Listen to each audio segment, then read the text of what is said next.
Bien, bonsoir, bienvenue à cette troisième séance du séminaire PSL Écosystème de médias. La séance de ce soir va être consacrée à l'analyse des enjeux et des évolutions de l'écosystème de la publicité. Pour cadrer un peu cette séance, je voudrais rappeler que dans le cadre de ce séminaire, on appelle médias l'ensemble des outils, des procédures, des systèmes techniques, des organisations qui servent à publier, opérations de communication qui s'opposent généralement à celle de correspondre. La correspondance, c'est de l'échange d'informations entre des personnes ou des agents qui s'identifient et qui calent leur discours à ce que l'autre attend, et réciproquement. La publication, c'est de la communication qui part d'un émetteur vers des publics anonymes et qu'a priori l'émetteur ne connaît pas. Et donc, la publicité est une opération de publication, mais qui a comme originalité le fait qu'elle vise à ce que derrière elle s'opèrent des actions, des transactions commerciales, autrement dit que des agents rentrent en contact les uns avec les autres pour pouvoir échanger des marchandises ou des services.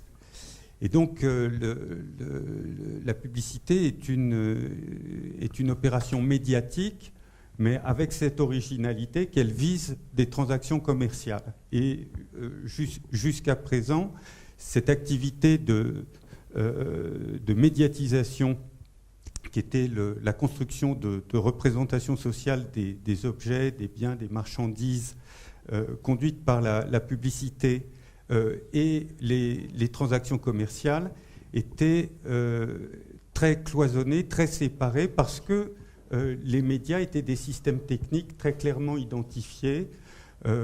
La presse, la télévision, la radio étaient à la fois des systèmes techniques et des organisations industrielles très, très spécifiées, très, très codifiées, très spécialisées, très professionnalisées. L'arrivée d'Internet, qui est à la fois un système de publication et un système de correspondance, permet donc simultanément, ou dans le même système technique, des opérations de médiatisation, de communication publicitaire et des transactions commerciales. Et cette innovation va considérablement transformer la filière traditionnelle de la publicité, les métiers qui vont avec, dans ce qu'on va appeler dans cette séance un écosystème complexe dans lequel les objectifs de construction et de diffusion de messages vont se rapprocher beaucoup des objectifs de réalisation de transactions commerciales et de vente. Donc, pour traiter ce sujet, cette question, j'ai demandé à Gauthier Piquet, qui est président de Publicis Médias, pardon, oui, qui est le premier barbu à ma gauche, président de Publicis Médias, et à Jean-Baptiste Bouzige, qui est président d'Equimetrix, une société qui fait de la mesure d'efficacité de communication, qui a maintenant une dizaine d'années et qui est ancienne élève de Polytechnique et de cette école, de donner leur vision de l'évolution de la filière puis de l'écosystème publicitaire et des questions que les mesures d'efficacité de la communication associée à la vente pose aujourd'hui dans l'industrie, tant du point des annonceurs que de ceux qui leur rendent des services de communication. Donc pour commencer, Jean-Baptiste, peut-être tu veux présenter l'ordre du jour. Oui, alors un ordre du jour assez simple où Gauthier commencera par nous présenter un peu un état des lieux sur l'écosystème publicitaire et médias aujourd'hui et expliquera quels sont les enjeux dans ce secteur en transition et en mutation. C'est un secteur qui... ces mutations entraînent des grands changements dans l'organisation industrielle, dans les rapports entre les différents acteurs, parce qu'on a des relations entre des annonceurs, donc les entreprises qui achètent de la publicité, des agences qui vont soit être créatives et créer le contenu, soit être des agences d'achat média. Donc, comme on va le voir, peut-être on a ici, voilà, et les régies publicitaires, avec de plus en plus de relations en fait en direct et un changement des modes d'achat. Puis ensuite, je vous présenterai un peu ce que cela veut dire pour le métier de la mesure. Quels sont les enjeux historiques qui restent valides, mais aussi quels sont les enjeux sous-jacents à cette transformation, avec un paradoxe qui est beaucoup plus de données accessibles ne signifie pas une plus grande facilité à mesurer. Très bien. Donc, pour commencer, quelques éléments sur le contexte publicitaire mondial et l'utilisation respective des différents types de médias. Je laisse la parole à Gauthier. Bonjour à tous. Je ne sais pas si vous n'avez pas de lecture de slide pour les chiffres, ça va être compliqué. Il va y en avoir, il suffit que Donc, le contexte publicitaire mondial, quel est-il ? Alors, les chiffres, évidemment, ils évoluent tous les 3 mois. Donc, vous m'excuserez parce que je n'ai pas pris là juste les derniers, mais ça évolue au 10e près. On a une croissance mondiale publicitaire qui est plutôt soutenue. Entre 2015 et 2018, au niveau mondial, on a observé une évolution de croissance de plus 14%, donc on va dire intéressant. Et vous le voyez sur des projections 2015, 2016, 2017, 2018, on est plutôt sur des variations à plus 4,5, plus 4,6 au niveau mondial avec des chiffres importants. Évidemment, ici, on est au niveau mondial et vous vous doutez bien que les sphères États-Unis et les sphères APAC, donc Asie-Pacifique, portent plus de croissance. Mais on va regarder ça en détail. Ce qu'il faut retenir, c'est que malgré, on va dire, une croissance qui reste quand même sur donc, du plus 4, évidemment, on a un écosystème digital large qui tire le marché publicitaire vers le haut. Lorsque l'on parle d'écosystème digital, on parle bien de l'ensemble des canaux, donc c'est-à-dire le marché, bien évidemment, de la bannière, mais surtout le marché de la vidéo et le marché notamment de la performance étant évidemment tout ce qui est lié au search et autres. Ça se fait au détriment, au niveau mondial, surtout d'un média qui est malheureusement la presse et que l'on voit encore plus en France se marquer. Au global, on observera quand même des croissances sur des médias dits traditionnels au niveau mondial qui restent soutenus, notamment un affichage qui reste à plus 8% toujours au niveau mondial ou une radio qui tient à peu près la route à plus 3%. En France, malheureusement, la croissance elle est plus modérée, même si il est important de rappeler que le marché publicitaire participe à l'écosystème économique du pays et qu'avec Pierre-Jean Bozo ici, on a réalisé une étude il y a 1 an qui montrait la contribution du revenu publicitaire sur, on va dire, la croissance économique du pays et montrait que, bien, il était important que les entreprises françaises continuent d'investir en médias puisque ça rapportait au pays. Mais au général, lorsque l'on est sur une croissance monde à plus 4,5, on va parler d'une croissance française variant entre un 0 sur les années constantes à sur les années, on va dire, porteuses, donc c'est-à-dire cette année et l'année prochaine à plus 2%. Donc vous voyez bien que malheureusement, on est en retrait. Internet, évidemment, en France, devrait être et est passé, ça y est, maintenant sur la clôture de l'année, le premier média. Alors, est-ce qu'on doit s'en féliciter ou pas s'en féliciter ? C'est une vraie question parce qu'évidemment, ça montre la dynamique du pays. Malheureusement, lorsqu'on parle d'Internet, il faut être aussi très lucide. On parle beaucoup de GAFA et notamment de Google et de Facebook qui prennent à peu près 85%. Et personnellement, je ne suis pas sûr que ce soit un sentiment de fierté uniquement de se dire que c'est des plateformes qui tirent la croissance et l'aspect économique, c'est un jugement tout à fait personnel, mais en tout cas je partage, sur la France. On voit quand même que la télévision, et c'est important de le rappeler, tient bien son marché, parce qu'il faut savoir que les revenus publicitaires issus de la télévision sont quand même estimés ici à près de 3 milliards d'euros. Donc sur un marché estimé, on va estimer entre 11 et 12 milliards d'euros sur le marché publicitaire français. Donc Internet, la télévision, et puis malheureusement un média presse qui est en forte décroissance depuis plusieurs années, puisqu'on acte une décroissance cumulée. Donc cumulé égale presse magazine et presse quotidienne, plutôt à hauteur de moins 10 chaque année, alors évidemment avec des variations. Et c'est compliqué parce que c'est notamment l'impact du digital et des autres médias qui se défendent bien, que ce soit radio ou affichage. Donc la vraie variation est sur une stabilité ou légère érosion de la télé, malheureusement une chute d'Internet et une forte progression du digital, mais trop marquée par les acteurs américains. Alors les mutations du digital, elles sont importantes et elles touchent le marché français, on va dire, sur deux pieds.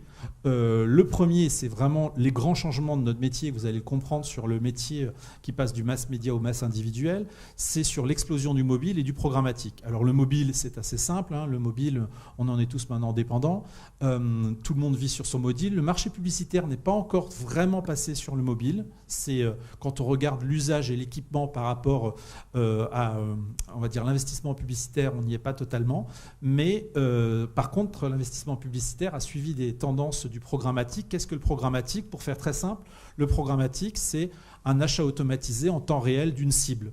Donc pour faire encore plus simple, hier j'achetais une puissance d'une cible large, donc je voulais des 25-49 ou la célèbre responsable des achats, et donc j'achetais le maximum de la responsable des achats, quel que soit le canal. Et aujourd'hui, je ne suis plus intéressé par la responsable des achats, mais je suis intéressé par une femme spécifique entre 35 et 40 ans, qui a 2 enfants et qui est divorcée. Et donc, je vais savoir en temps réel l'âge trouvé, aujourd'hui que sur le média digital, mais sûrement sur les 2 prochaines années sur les autres canaux, c'est-à-dire aussi bien en télévision, c'est-à-dire la capacité à un instant T, par des logiques de technologie, de cibler la bonne personne. Et cette évolution donc, du programmatique a fait évidemment exploser l'investissement publicitaire, puisque un meilleur ciblage amène évidemment tout de suite une meilleure efficacité, et c'est tout un domaine qu'on va tout à l'heure travailler ou vous expliquer avec Jean-Baptiste. Alors les médias, qu'est-ce qu'il faut retenir sur les médias? On est vraiment à la croisée des chemins et notre métier, il est en pleine évolution. Il est en évolution d'un métier qui n'a presque pas bougé pendant 40 ans, qui s'est très protégé avant la sphère digitale, c'est-à-dire qu'on était dans un métier de masse où on a vraiment plutôt défendu un métier qui oscillait entre 9 millions à 11 milliards, à aujourd'hui un métier qui oscille entre 11 et 12 milliards, mais avec énormément de nouveaux acteurs. Et c'est ça qui devient intéressant. Et c'est vrai qu'aujourd'hui, ce sont les plateformes digitales qui ont complètement atomisé ce marché et redistribué la part du gâteau. C'est-à-dire que le digital, il est protéiforme, mais surtout, il est explosif dans l'ensemble des médias. C'est-à-dire qu'il a détruit la valeur des médias. Hier, on avait tout simplement un prix dans les médias, un prix télévision. On a acheté un espace télévision à un certain prix, un espace presse à un certain prix, un espace radio. Et le digital, en fait, a changé toute cette donne. Et donc, nous a donné énormément d'opportunités, mais aussi a obligé tous les médias à revoir leur système financier, économique et d'utilisation pour les médias. Et donc, on s'est rendu compte très vite que les plateformes digitales nous permettaient de mieux cibler, de mieux à un moment acheter et de mieux calculer des retours sur investissement et donc de revoir les médias traditionnels en disant au final est-ce que je suis intéressé par un achat de masse ou un achat personnalisé, et vous vous doutez bien que les annonceurs tout de suite nous ont dit l'achat personnalisé. Ce graphique, il est en fait l'explication de tout notre métier. Alors c'est très moche comme graphique, mais c'est vrai sur tout notre quotidien. C'est-à-dire que vous allez avoir à court terme, on est sur le marché du mass média, le modèle du mass média. Le meilleur exemple, c'est TF1. TF1 est la chaîne la plus puissante d'Europe. Ça fait encore à peu près, ça oscille entre 22-25% de part de marché, sauf la semaine dernière où évidemment, mais bon, Johnny ne meurt pas tous les mois ou toutes les semaines. C'était une bonne semaine, on va dire, pour les audiences de TF1. Mais donc, qu'est-ce qui se passe sur TF1 ? J'achète de la masse. Donc, je veux du 25-35, je veux du 25-59, du 25-49. Et donc, TF1 va me permettre de toucher peut-être 50-60% d'une cible. Mais dans cette cible, je vais aussi, malheureusement, si je suis intéressé par les 25-49, toucher 73% des 54 et plus, ou toucher 40% des 70 et plus, parce que malheureusement, la télévision française est très consommée par les seniors. Mais ce modèle de mass média, c'est ce qui a structuré notre marché. Et aujourd'hui, le digital, et notamment tout ce qui va être programmatique, mobile et les nouvelles approches, on va dire, commerciales, nous amène à un modèle, ce qu'on appelle le one-to-one, donc sur l'individualité et la personnalisation. C'est-à-dire, je n'ai plus besoin du collectif, mais j'ai besoin à un moment de choisir la personne que je veux toucher au bon moment et sur le bon canal. Alors ce modèle, pour l'instant, il n'existe vraiment qu'en digital, très développé dans d'autres canaux sur d'autres pays. En France, pour l'instant, on est au digital, mais dans 6 mois, 1 an, on aura des tests vraiment évolutifs. On a déjà des premiers tests en affichage ou des tests vraiment plus forts en télévision. C'est-à-dire que nous, notre métier, c'est comment passer d'un métier aujourd'hui qui représente à peu près encore 8 à 9 milliards sur le métier de mass média. Donc je dépense ou j'investis de l'argent des annonceurs pour toucher un phénomène de masse. Je garde ces investissements, même si les annonceurs voudraient dépenser moins, mais moi je suis là pour protéger cet investissement et de faire cet investissement passer à un modèle one-to-one, donc je décide qui je veux toucher. Et vous allez comprendre un exemple. L'exemple, par exemple, le plus flagrant, c'est je suis un opérateur téléphonique. Est-ce que j'ai besoin de continuer à diffuser un message du nouvel abonnement de l'opérateur T lorsque le consommateur est déjà depuis 10 ans sur ce même opérateur T ? C'est-à-dire qu'à un moment, ça ne sert à rien de lui diffuser le message puisqu'il y est déjà. Or, aujourd'hui, quand vous diffusez en télé, si vous êtes depuis 10 ans sur le même opérateur et que vous avez votre pub télé, à un moment, vous en avez marre parce qu'en plus, vous recevez un message où on vous dit qu'il y a de la promo pour celui qui veut rentrer comme nouvel adhérent, alors que vous, ça fait 10 ans que vous payez le prix fort. Je suis sûr qu'on a tous cet exemple. Donc là, l'objectif demain, évidemment, c'est de passer au one-to-one, c'est-à-dire de dire à celui qui est depuis 10 ans chez l'opérateur, ne t'inquiète pas, on te donne plus de contenu, plus d'added value, etc. Et à celui qui n'y est pas, lui, par contre, on lui adresse la promo. Et c'est ça qui devient intéressant. Maintenant, on a une zone de risque. Une zone de risque pour les clients, parce qu'évidemment, le modèle one-to-one, ce n'est pas encore un modèle qui permet de faire du mass média. C'est-à-dire que plus on est en one-to-one, moins on est dans ce phénomène de capitalisation de masse. Et ça, c'est dangereux lorsque l'on vend du Nutella, lorsque l'on vend du shampoing, etc. Désolé pour la marque, lorsque l'on vend de la pâte à tartiner ou lorsque l'on vend du shampoing, c'est qu'on doit s'adresser quand même à un maximum de personnes. Alors ça serait mieux qu'on sache bien cibler dans ce maximum de personnes, mais ce phénomène de risque, il est important. Et c'est là tout l'enjeu de notre métier. Alors, qu'est-ce que ça nous amène à faire ? Ça nous amène, nous, notre travail, à repenser complètement le média planning. Le média planning, c'est donc l'utilisation des médias entre eux et surtout à repenser le rôle du média en lui-même. Alors, en synthèse, c'est toujours la même chose, c'est qu'aujourd'hui, beaucoup de systèmes annonceurs en France, mais aussi à l'international, sont ce que l'on appelle mass média dépendants. Qu'est-ce qu'un mass média dépendant ? C'est-à-dire, c'est promo et mass média dépendant. Je vais prendre un industriel agroalimentaire, aussi bien les grandes entreprises comme Nestlé, Danone, Kellogg's, Unilever, pour avoir cité les grands, L'Oréal et Procter & Gamble, comme ça tout le monde a été cité. Aujourd'hui, ils ont un écosystème télévision, promo, les coupons, les réductions, etc., où ils connaissent extrêmement bien leur ROI. Et donc, ils calculent l'efficacité de l'investissement général mis à l'investissement, tout simplement, de retour de vente. Aujourd'hui, ce que l'on est en train de travailler, c'est évidemment d'optimiser sur cet ancien modèle le ROI parfait.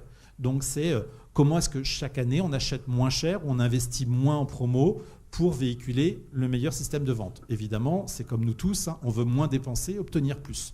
Demain, ce qu'il va falloir que l'on sache gérer, c'est comment on continue à moins investir en paid media, donc c'est-à-dire en médias purs, télévision, digital et autres, et comment en plus on va aller chercher un ROI avec ce qu'ils peuvent éditer eux-mêmes en contenu. Donc comment les marques deviennent elles-mêmes éditrices gratuitement de contenu. Et ça, vous l'avez sur évidemment toutes les plateformes sociales que vous connaissez, mais vous l'avez aussi sur les sites. Donc c'est les histoires de marques qui s'engagent, les histoires de marques qui racontent, c'est les tutoriels, etc.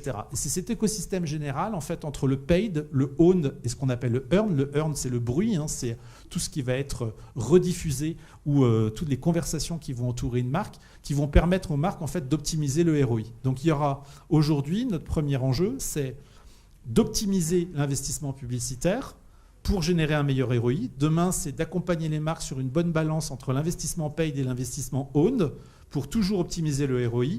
Et demain après, qui a déjà commencé aujourd'hui, c'est de faire la boucle avec moins de mass média et plus d'individuels.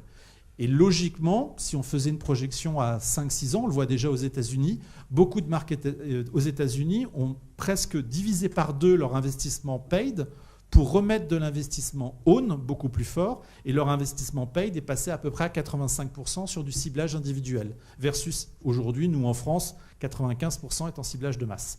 Donc c'est des équilibres complets qui vont muter et qui vont faire que l'efficacité publicitaire va être absolument au cœur de notre futur. Alors, comment est-ce qu'il faut le faire et quelle est la balance de temps ? C'est toujours très compliqué parce qu'en fait, vous avez la vision de ce qui va arriver. Vous savez à un moment que c'est les grandes tendances du marché, comme le mobile, comme les tablettes, comme le programmatique. Mais après, il y a la réalité économique des industriels et des annonceurs qui ont besoin de ROI au quotidien. Et c'est-à-dire que tant que la télévision en France, qui reste avec une durée d'écoute supérieure à 4 heures par jour, qui reste très puissante, est encore le seul média qui est capable de mettre en même temps 12 millions, je voyais ce week-end, 12 millions de personnes sur un instant T devant son téléviseur. On aura beau parler de digital, on aura beau parler de mobile, il n'empêche que pendant 4 jours, on a vu 5 fois, on a dépassé la barre des 10 millions. Et ça n'arrive jamais. Je ferai bien un pari sur la vente de Paris Match, où on dit que la presse est morte. Vous verrez que Paris Match va sûrement faire sur son numéro spécial qui est sorti aujourd'hui. Johnny Une Vie, je fais même de la promo, va faire sûrement sa meilleure vente. Le Figaro, qui vient de sortir son édition spéciale sur Jean d'Ormesson, va faire sûrement son meilleure vente. C'est-à-dire que les médias traditionnels, en fait, encore fonctionnent et fonctionnent très bien en France. Et donc, pour les annonceurs, il est important qu'aujourd'hui, ils profitent le plus longtemps possible de cet Eldorado de médias qui fonctionnent et qui arrivent à regrouper des grandes communautés, et notamment le plus longtemps possible pour les annonceurs, on va dire plus importants en France, de profiter de l'Eldorado télé, mais de compenser petit à petit les faiblesses qui sont créées dans ces médias sur les baisses d'audience, sur des cibles moins consommateurs, par exemple je pense les jeunes, ce qu'on appelle les millennials, les nouvelles générations, blablabla, qui consomment peut-être moins la télé, qui ont malheureusement souvent disparu de la presse, ou qui sont peut-être moins en radio, de les consommer par la vidéo online, mais aussi aux médias de se réinventer. Je pense que par exemple l'affichage est en train de se réinventer par sa digitalisation, par sa présence dans les villes qui lui octroie une place sur les urbains de plus en plus forte. Donc en fait ça fait des compensations entre masse et faiblesse. Et puis demain, c'est de parier et de s'autofinancer sur les négociations commerciales un avenir, notamment sur le programmatique, qui est le seul levier capable aujourd'hui de cibler en temps réel et donc d'apporter un nouveau ROI. Donc vous avez une balance dans nos métiers qui est assez compliquée à gérer parce que la vision est très claire. On sait déjà la lettre Z de l'alphabet. On est à la lettre A, mais les 26 lettres qui nous séparent, enfin les 24 en l'occurrence là, elles ne vont pas être simples à gérer parce qu'on parle d'argent. Et on parle de plus de 11 milliards investis en France et que ces milliards en face, ils ont une valeur d'efficacité pour les clients. Je vais vous donner un exemple. On sort de tests, Jean-Baptiste en reparlera, mais on sort de tests actuellement avec un annonceur comme le groupe Ferrero et une bascule de Ferrero qui dépense à peu près en France 50 millions d'euros net. La bascule à peu près de 1 million d'euros peut leur faire perdre 0,10% de pénétration. Donc c'est énorme, évidemment, sur 0,10 de pénétration sur une marque comme Nutella ou Bueno et autres. Donc il faut faire très attention sur la vitesse de mutation du phénomène masse au phénomène individuel. Donc le programmatique, les bénéfices attendus du programmatique, donc de cette individualisation, il est simple, c'est avoir plus pour moins, avoir plus d'efficacité pour moins de coûts. C'est clairement ça, c'est à peu près, on dit souvent, c'est 30% d'efficacité en plus et 30% d'investissement en moins. C'est ce qu'on appelle le ciblage, tout simplement. C'est de parler, c'est la capacité demain, le programmatique, à parler individuellement en même temps que de masse. Donc c'est de pouvoir toucher toutes ces mêmes personnes qui ont une cartographie, on va dire, indépendante. Je vais vous donner un exemple puisqu'on travaille actuellement beaucoup dessus. Il n'est pas le plus sexy du monde, mais il est quand même réel. On a la chance d'avoir un partenaire qui s'occupe de l'alimentation pour animaux et qui nous demande de toucher que les femmes avec des chats ou des chiens en appartement. Et ça semble assez basique, mais en France, vous avez un marché qui est un marché de... Vous ne pouvez même pas imaginer de tellement de millions qu'il y a là-dedans. Le programmatique nous permet à un moment de se dire il faut qu'on arrête de communiquer en télé, basiquement, et en tout. Nous, ce qui nous intéresse, c'est de savoir à un moment qui a un chat, qui a un chien. Parce que quand vous n'avez pas d'animaux, vous en avez un peu marre de recevoir tous les soirs de la publicité, que ce soit dans votre boîte aux lettres ou en télévision, de la croquette dernière génération, light ou anti-perte de poils, ça ne vous intéresse pas du tout. Et là, il y a vraiment une mutation, une capacité de se dire le programmatique va nous permettre de créer ces communautés, ces clusters et de les identifier très clairement. Et là, c'est vraiment intéressant parce que derrière ce ciblage, vous pouvez surtout leur adresser un discours qui doit être adapté, c'est ce qu'on appelle la dynamique création.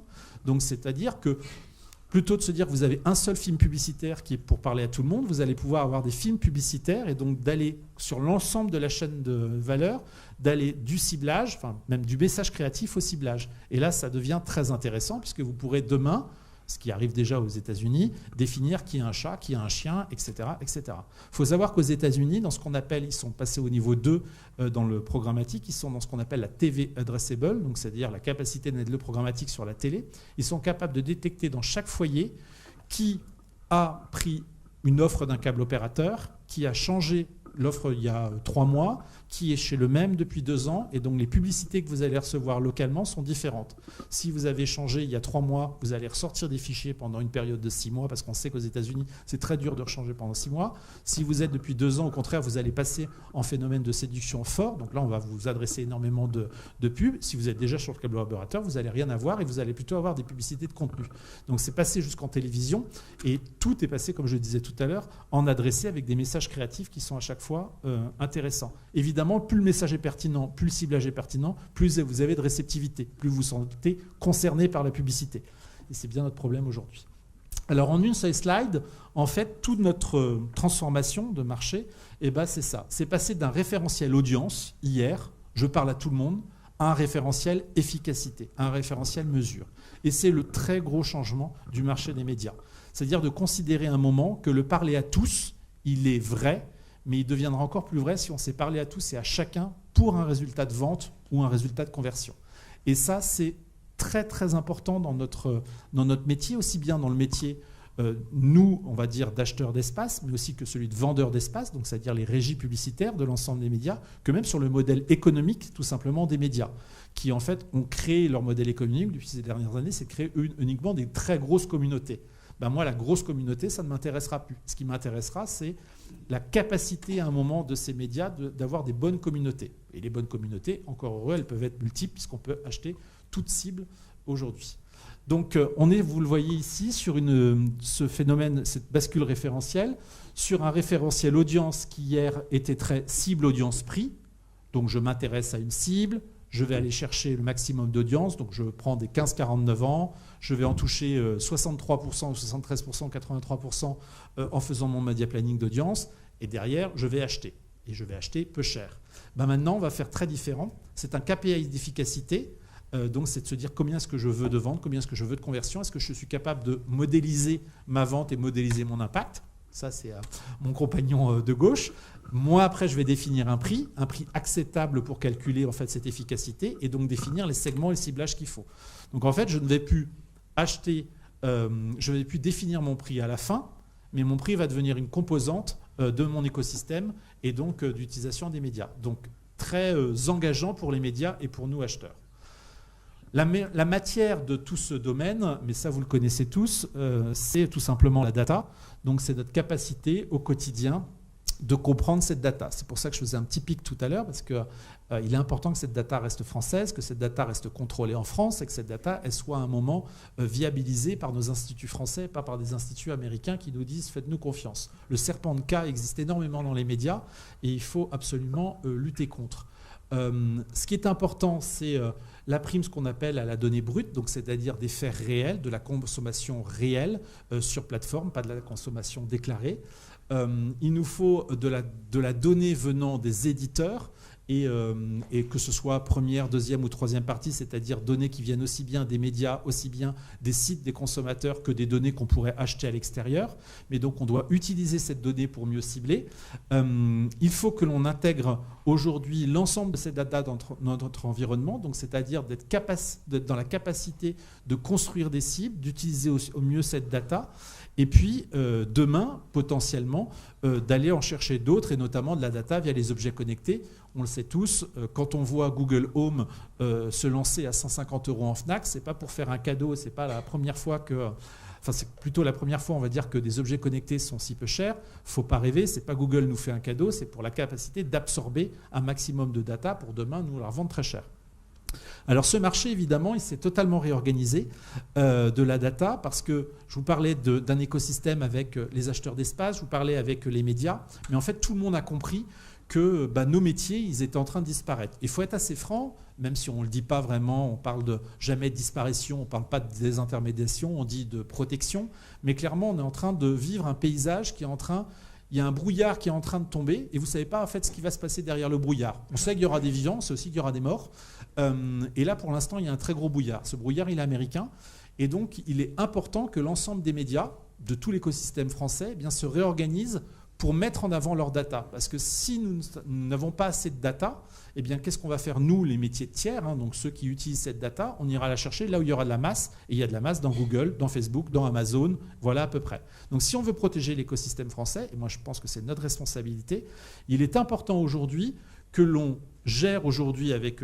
parce qu'on en a besoin, il ne faut surtout pas ne pas les utiliser. Google, Apple, Facebook, Amazon, Microsoft, demain sûrement Netflix et autres, voire Baixu, etc., enfin tous nos amis de Chine, mais surtout accompagner les médias à s'organiser pour créer en France le champion de la data. Vous avez des initiatives extrêmement intéressantes. Depuis quelques mois, qui va sortir là en janvier-février, vous avez une initiative qui s'appelle Gravity. Gravity est le regroupement, une alliance qui regroupe à peu près une vingtaine pour l'instant, et ça va être annoncé là prochainement, une trentaine d'autres acteurs en janvier, donc tels aujourd'hui le groupe Altis, SFR, le groupe Comment se loger, le groupe Les Échos, beaucoup d'acteurs de la presse, etc., où ils ont décidé en fait de tous se mettre ensemble pour construire leur data et d'avoir une puissance data qui peut être une alternative aujourd'hui à l'utilisation de la data de Facebook et de Google ou d'autres. Mon discours, il n'est pas de dire que Google et Facebook, c'est pas bien et autres. Au contraire, c'est une richesse incroyable. Mais si vous devez retenir un chiffre, c'est qu'aujourd'hui, malheureusement, 85% de la croissance publicitaire part sur les plateformes américaines. Et que ça, bon, on pourrait dire on s'en fout, tant mieux pour eux d'ailleurs. Mais le problème, c'est que si l'investissement publicitaire ne reste pas en France, c'est les éditeurs, les télévisions, etc., qui vont mourir. Et si demain nos médias en fait meurent, vous aurez un impact obligatoire sur l'écosystème parce que Google et Facebook, à un moment, créeront des services, et c'est normal d'ailleurs, créeront des services qui seront à un moment des services qui iront contre les logiques industrielles françaises. Parce qu'à un moment, ils vont créer, on le sait déjà, des voitures, puis à un moment, vous aurez une Google Bank, puis vous aurez une Google Santé ou un Facebook Santé, etc., etc. Donc il est important que l'Europe et que la France trouvent à un moment une bonne façon, que les règles soient les mêmes pour chacun et que l'on privilégie clairement des Français qui peuvent à un moment nous offrir une alternative massifiée sur la data et qu'on utilise cette data française, qu'on puisse contrôler, verrouiller et puis bien cibler. À terme, si on va plus loin, cette massification, tout simplement, et cette utilisation de la data, elle changera l'ensemble de notre donne. Aujourd'hui, on fait de l'achat média planning, et puis après, je dirais qu'on pétille l'achat média planning avec des opérations spéciales, avec, vous savez, c'est les grands formatages que vous pouvez voir sur le périph', ou des grandes opérations d'event, etc. Ça, c'est ce qu'on appelle à un moment l'event et de faire rayonner la marque. Demain, en fait, on sera dans un cadre qui sera ultra intégré, où toute opération fera vivre une expérience avec le consommateur. Le mot expérience va complètement revoir notre logique industrielle, c'est-à-dire que réellement, on sera toujours à se dire une action, qu'elle soit terrain, média, magasin et autres, elle doit être au service d'une expérience conso. Et donc, d'une expérience d'un conso choisi. Donc aujourd'hui, je parlais beaucoup de personnalisation dans les médias. Demain, j'arriverai à une personnalisation, de se dire une personnalisation boutique. Vous arrivez dans votre boutique, proche de votre boutique. C'est la géolocalisation qui vous dira « Hé Jean-Baptiste, toi qui passes à 50 mètres de la boutique, viens dans ma boutique ». Jean-Baptiste rentre dans la boutique, n'est pas intéressé par le produit. Jean-Baptiste rentre chez lui, on peut le retargeter, donc c'est-à-dire le recibler et lui adresser. On sait que tu n'es pas venu aujourd'hui dans la boutique ou que tu n'as pas pris ça, mais sache que demain, à 500 mètres de toi, il y aura une autre offre et autres. Alors vous allez dire que ça va être trop, ça va être pushy, etc. C'est toute la logique après de Bruxelles et de toutes les lois, c'est de dire jusqu'où va-t-on dans la liberté publicitaire et autres. Mais nous, notre métier, évidemment, est de pouvoir suivre au mieux chaque consommateur et chaque cible prospect. Donc, c'est cet enjeu de passer d'un achat media planning général à un achat intégré, multidimensionnel et surtout multi-expérientiel. Ces nouveaux métiers, clairement, ils révolutionneront complètement l'achat. Maintenant, on a aussi des barrières. La barrière la plus connue, mais il y en a plein d'autres, c'est le ad blocking, notamment sur le digital. Donc aujourd'hui, c'est un phénomène important. Attention cependant, ce n'est pas un phénomène européen et encore moins un phénomène français. C'est vrai qu'il y en a beaucoup implémentés sur les cibles, notamment par les cibles jeunes, de téléchargement. Au final, on se rend compte que vous avez autant d'adblockers que maintenant de technologies qui empêchent cet adblocking. Donc c'est un peu complexe. C'est vraiment très fort aux États-Unis. Moi, je considère que l'adblocking est un faux débat et un faux problème. L'adblocking, ça ne montre qu'une seule chose, c'est qu'on ne sait pas écrire publicitairement, on va dire aujourd'hui, les bonnes campagnes de publicité. Si vous savez intéresser, si vous avez diffusé un bon contenu, et pas être trop promo ou trop ce qu'on appelait à l'époque publicitaire, vous avez peu de téléchargement d'adblocking. L'adblocking téléchargé par les cibles jeunes, c'est parce qu'ils en ont tout simplement ras-le-bol de voir que des diffusions de promos, etc. Donc en fait, l'adblocking, c'est quelque chose qui doit forcer, on va dire, les logiques chez nous d'agences créatives ou d'agences conseil à réécrire une nouvelle façon digitale. Et demain, on aura sûrement du adblocking télévision à réécrire ce fameux 30 secondes ou 20 secondes en radio. Alors, demain, je vous le disais, penser les médias, c'est penser own first, donc contenu d'abord, avant uniquement paid. C'est-à-dire qu'il ne faut pas penser que quelqu'un qui n'aurait pas vu, je prends un exemple, on a la chance de défendre Nespresso depuis 20 ans. Aujourd'hui, on peut penser que quand même les personnes qui sont nées il y a 20 ans, enfin qui avaient 35 ans il y a 20 ans, qui en ont donc 55 aujourd'hui, peut-être qu'on a quand même une faible proportion, après 20 ans de télé, qu'ils ont envie de passer en télévision. Donc il y a peut-être un effet de saturation, peut-être de Georges Clooney aussi, de saturation, etc. L'objectif, c'est de comprendre à un moment, est-ce que c'est un 30 secondes de Georges Clooney qui va les convaincre qu'eux aussi, en achetant une Nespresso, ils peuvent devenir comme Georges Clooney, ou peut-être qu'au contraire, il faut leur expliquer en fait tout le bénéfice aujourd'hui des machines. Et donc, c'est comment est-ce que Nespresso peut s'engager sur un autre discours. Le discours, par exemple, pris cette année de Nespresso, c'est des engagements sur le RSE, sur le développement équitable, sur le développement sociétal.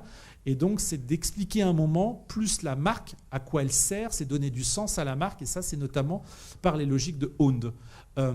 Et c'est là où je pense qu'il y a encore une vraie bascule, c'est qu'il faut faire la différence entre le message qu'on a tous été éduqués, on est tous des enfants de la pub, et maintenant on va devenir de plus en plus, grâce à cet écosystème de programmatique et cet écosystème de own, des enfants de sens, c'est-à-dire de recomprendre pourquoi est-ce qu'on achète des marques, à quoi nous servent les marques, et est-ce qu'elles sont bonnes pour la santé, et quand elles ne sont pas bonnes pour la santé, évidemment il y aura toujours d'autres explications puisqu'on est toujours numéro 1 ou toujours on a toujours quelque chose de bien à raconter, mais en fait les marques ont besoin de donner du service, donner de l'explication. C'est ce que vous voyez, alors, je ne sais pas si vous le voyez ici, c'est ce qu'on a réalisé pour L'Oréal Make-up Genius. On peut toujours raconter qu'on a le plus beau pétillant rouge à lèvres de la Terre. Il y en a tellement, il y en a 530 sur une année. Je rappelle qu'il n'y a que 365 jours, donc vous imaginez en termes de télé combien ça diffuse par jour. Ce que l'on avait décidé sur L'Oréal Make-up Genius, c'est tout simplement de faire une application pour expliquer un moment, en se prenant une photo, c'est un selfie, et bien quels sont les différents impacts d'un rouge à lèvres sur soi. Et donc c'est tout simplement une appli qui nous permet de voir sur son propre visage les impacts. Sur General Motors, il a été travaillé en fait la capacité de montrer en fait le service aujourd'hui d'un GPS intégré dans les voitures General Motors qui nous permet d'utiliser tous les services qu'on peut imaginer d'un GPS, mais aussi les services de géolocalisation de différentes stations-service, aires de consommation, etc. aux diffusions. Et Amazon Echo, je n'ai pas besoin d'en revenir, on est déjà passé maintenant à Amazon Home, enfin Google Home. Ça, c'est la joie des changements permanents. Donc en conclusion, vous l'avez compris, c'est un métier qui change énormément. On est passé d'un phénomène assez tranquille qu'on aimait bien, masse, à un phénomène one-to-one qui révolutionne complètement notre marché, qui révolutionne notre industrie, et ce n'est pas simple à évoluer. Mon enjeu n'est plus de parler à tout le monde, mais de parler à chacun en considérant que je touche quand même assez beaucoup de monde. C'est que cet enjeu, il est porté par le programmatique et notamment le machine learning. Donc c'est tout simplement la technologie qui doit me servir à cibler à un instant T les personnes au bon moment et d'adapter surtout le bon message créatif, parce que sans message créatif, les médias, ça ne vaut rien. 3, c'est que l'ensemble des médias historiques doivent prendre cette opportunité de changement et doivent être protéiformes par rapport à ce changement. Je pense qu'il ne faut pas être défensif, Il faut être au contraire très offensif. Et je pense que les alliances créées en France et demain qui seront créées en Europe sont extrêmement bonnes pour ça. C'est-à-dire, c'est ensemble que l'on peut représenter de la masse et qu'ensemble qu'on peut donner de la data ciblée et qualifiée.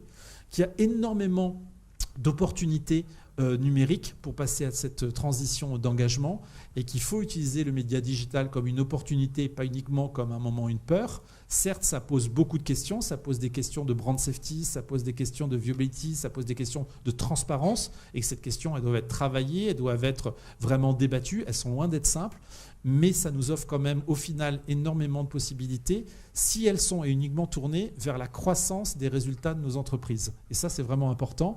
Et puis à terme, eh bien, le média, il doit ne plus être juste une ligne d'investissement publicitaire pour des résultats, mais il doit devenir un écosystème de services, c'est-à-dire il doit participer à donner du sens aux marques et à donner du sens aux industries. La réalité de tout ça, elle ne fonctionne que si on repense et on reprend du temps à parler d'efficacité. C'est-à-dire non pas juste de faire de la publicité pour faire de la publicité et pour se voir à la télé. Je ne sais pas si vous vous souvenez, mais de ces grands tampons vus à la télé. Ça ne marche plus. C'est-à-dire que tout le monde peut être vu à la télé aujourd'hui. Le coût à la télé en France, le coût d'accès à la télé de la France est le moins cher d'Europe. Donc, ce n'est pas très dur d'aller en télé. Maintenant, ce qui est intéressant, c'est d'être efficace. Donc, un écosystème qui bouge beaucoup, qui demande à tous les acteurs de bouger. Agences de création, agences médias, alliances créées dans une logique d'efficacité. Et l'efficacité, dans tout ça... Oui, c'est notre boulot. Oui, en guise de transition, je me disais que c'était intéressant de citer un peu les grands débats qu'il y a eu cette année sur le marché, notamment dans le secteur grande consommation, avec notre Procter & Gamble qui a été un peu le porte-parole de pas mal d'annonceurs qui, en raison de mauvais résultats sur l'efficacité ou en ayant détecté un certain nombre de problèmes dans l'exécution des achats digitaux, remettaient beaucoup en question ces investissements.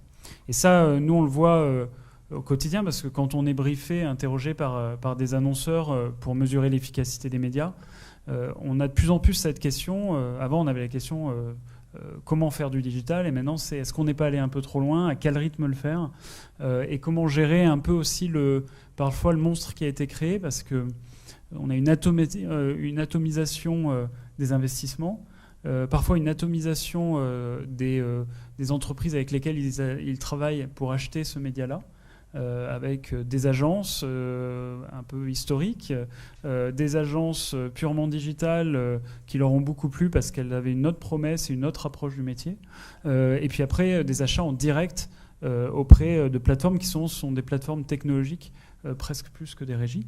Et en fait, en atomisant tout ça, on a d'autres difficultés sur la maîtrise de l'efficacité et la mesure.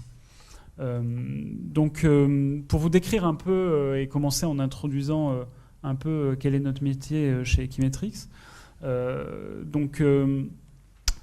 j'ai monté cette entreprise avec 4 amis il y a une dizaine d'années. Et à l'époque, travailler, alors en France en tout cas, travailler sur de la donnée, des statistiques dans le secteur du marketing et de la publicité était vu un peu comme quelque chose de fantaisiste. Et en fait, c'était un secteur qui était assez remarquable pour quand on avait un background scientifique, parce que on pouvait inventer des choses tous les jours sans avoir à révolutionner les maths, quoi. Ce qui est en général un très bon équilibre quand on a envie de voir à quoi ça sert de mettre en pratique les techniques mathématiques. Et donc les défis sur la mesure d'efficacité du média, en fait, ils tiennent à la diversité des investissements d'une entreprise. Si on devait juste mesurer le média isolé, ce serait presque trop simple. Et en fait, toute la difficulté, c'est que le nombre de leviers ou d'investissements faits par une entreprise pour vendre ses produits est absolument énorme. Et il y a bon nombre de secteurs sur lesquels le média, offline, donc traditionnel ou digital compris, finalement pèse très peu par rapport à plein d'autres leviers, que ce soit des leviers de prix, de promo, voire même de ce qu'on appelle trade marketing, c'est-à-dire tout ce qui se fait sur le point de vente. Aujourd'hui, quand vous avez toutes les marques de cosmétiques investissent plus d'argent chez Sephora et Marionneau pour mettre en place leur dispositif promotionnel que ce qu'ils font en médias. Et pourtant, c'est des marques qui sont très intenses en investissement média. Une marque automobile va investir 4, pourtant quand vous regardez le classement des annonceurs, c'est les plus gros investisseurs en médias, va investir au moins 4 fois plus en promo, en discount, donc en primes qui sont données aux concessionnaires pour faire de la remise. Et donc, quand vous voulez faire de la mesure, en fait, si vous n'êtes pas capable de mesurer ces autres leviers, vous avez une mesure du média qui est biaisée. Donc déjà, notre premier défi, c'est d'être capable de lister et de mesurer tout ce qui a potentiellement un impact, sachant qu'il faut accepter, et ça c'est la grande différence avec peut-être le monde de la modélisation dans la recherche, il faut accepter qu'on est constamment dans un modèle imparfait, pour 2 raisons principales. C'est qu'on est assez myope sur ce qui se passe notamment à la concurrence, et la deuxième grosse raison, c'est que tout est corrélé.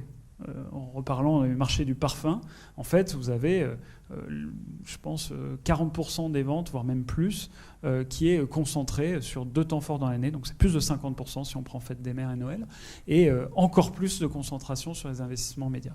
Donc quand tout a lieu en même temps, c'est un vrai défi pour la mesure, parce qu'en fait, on sort de fait de tous les modèles mathématiques, de tous les cas d'application des modèles mathématiques. Ceci dit, il y a des techniques qui marchent très bien. Donc je ne vais pas rentrer dans le détail du détail, mais il y a des techniques qui s'imposent comme des standards de mesure de l'efficacité du média, mais du marketing au sens plus large. Donc une qui s'appelle le marketing mix modeling. Alors c'est marrant parce que c'est des méthodes qui existent depuis les années 70, mais qui finalement sont de plus en plus répandues chez les annonceurs, mais pas avec énormément de prestataires, puisqu'en gros, les prestataires qui font une bonne taille, on est peut-être entre 10 et 20 mondialement. L'avantage de ces mesures, c'est que c'est une maille relativement agrégée qui est la maille en fait de décision d'un directeur marketing quand il construit son plan annuel.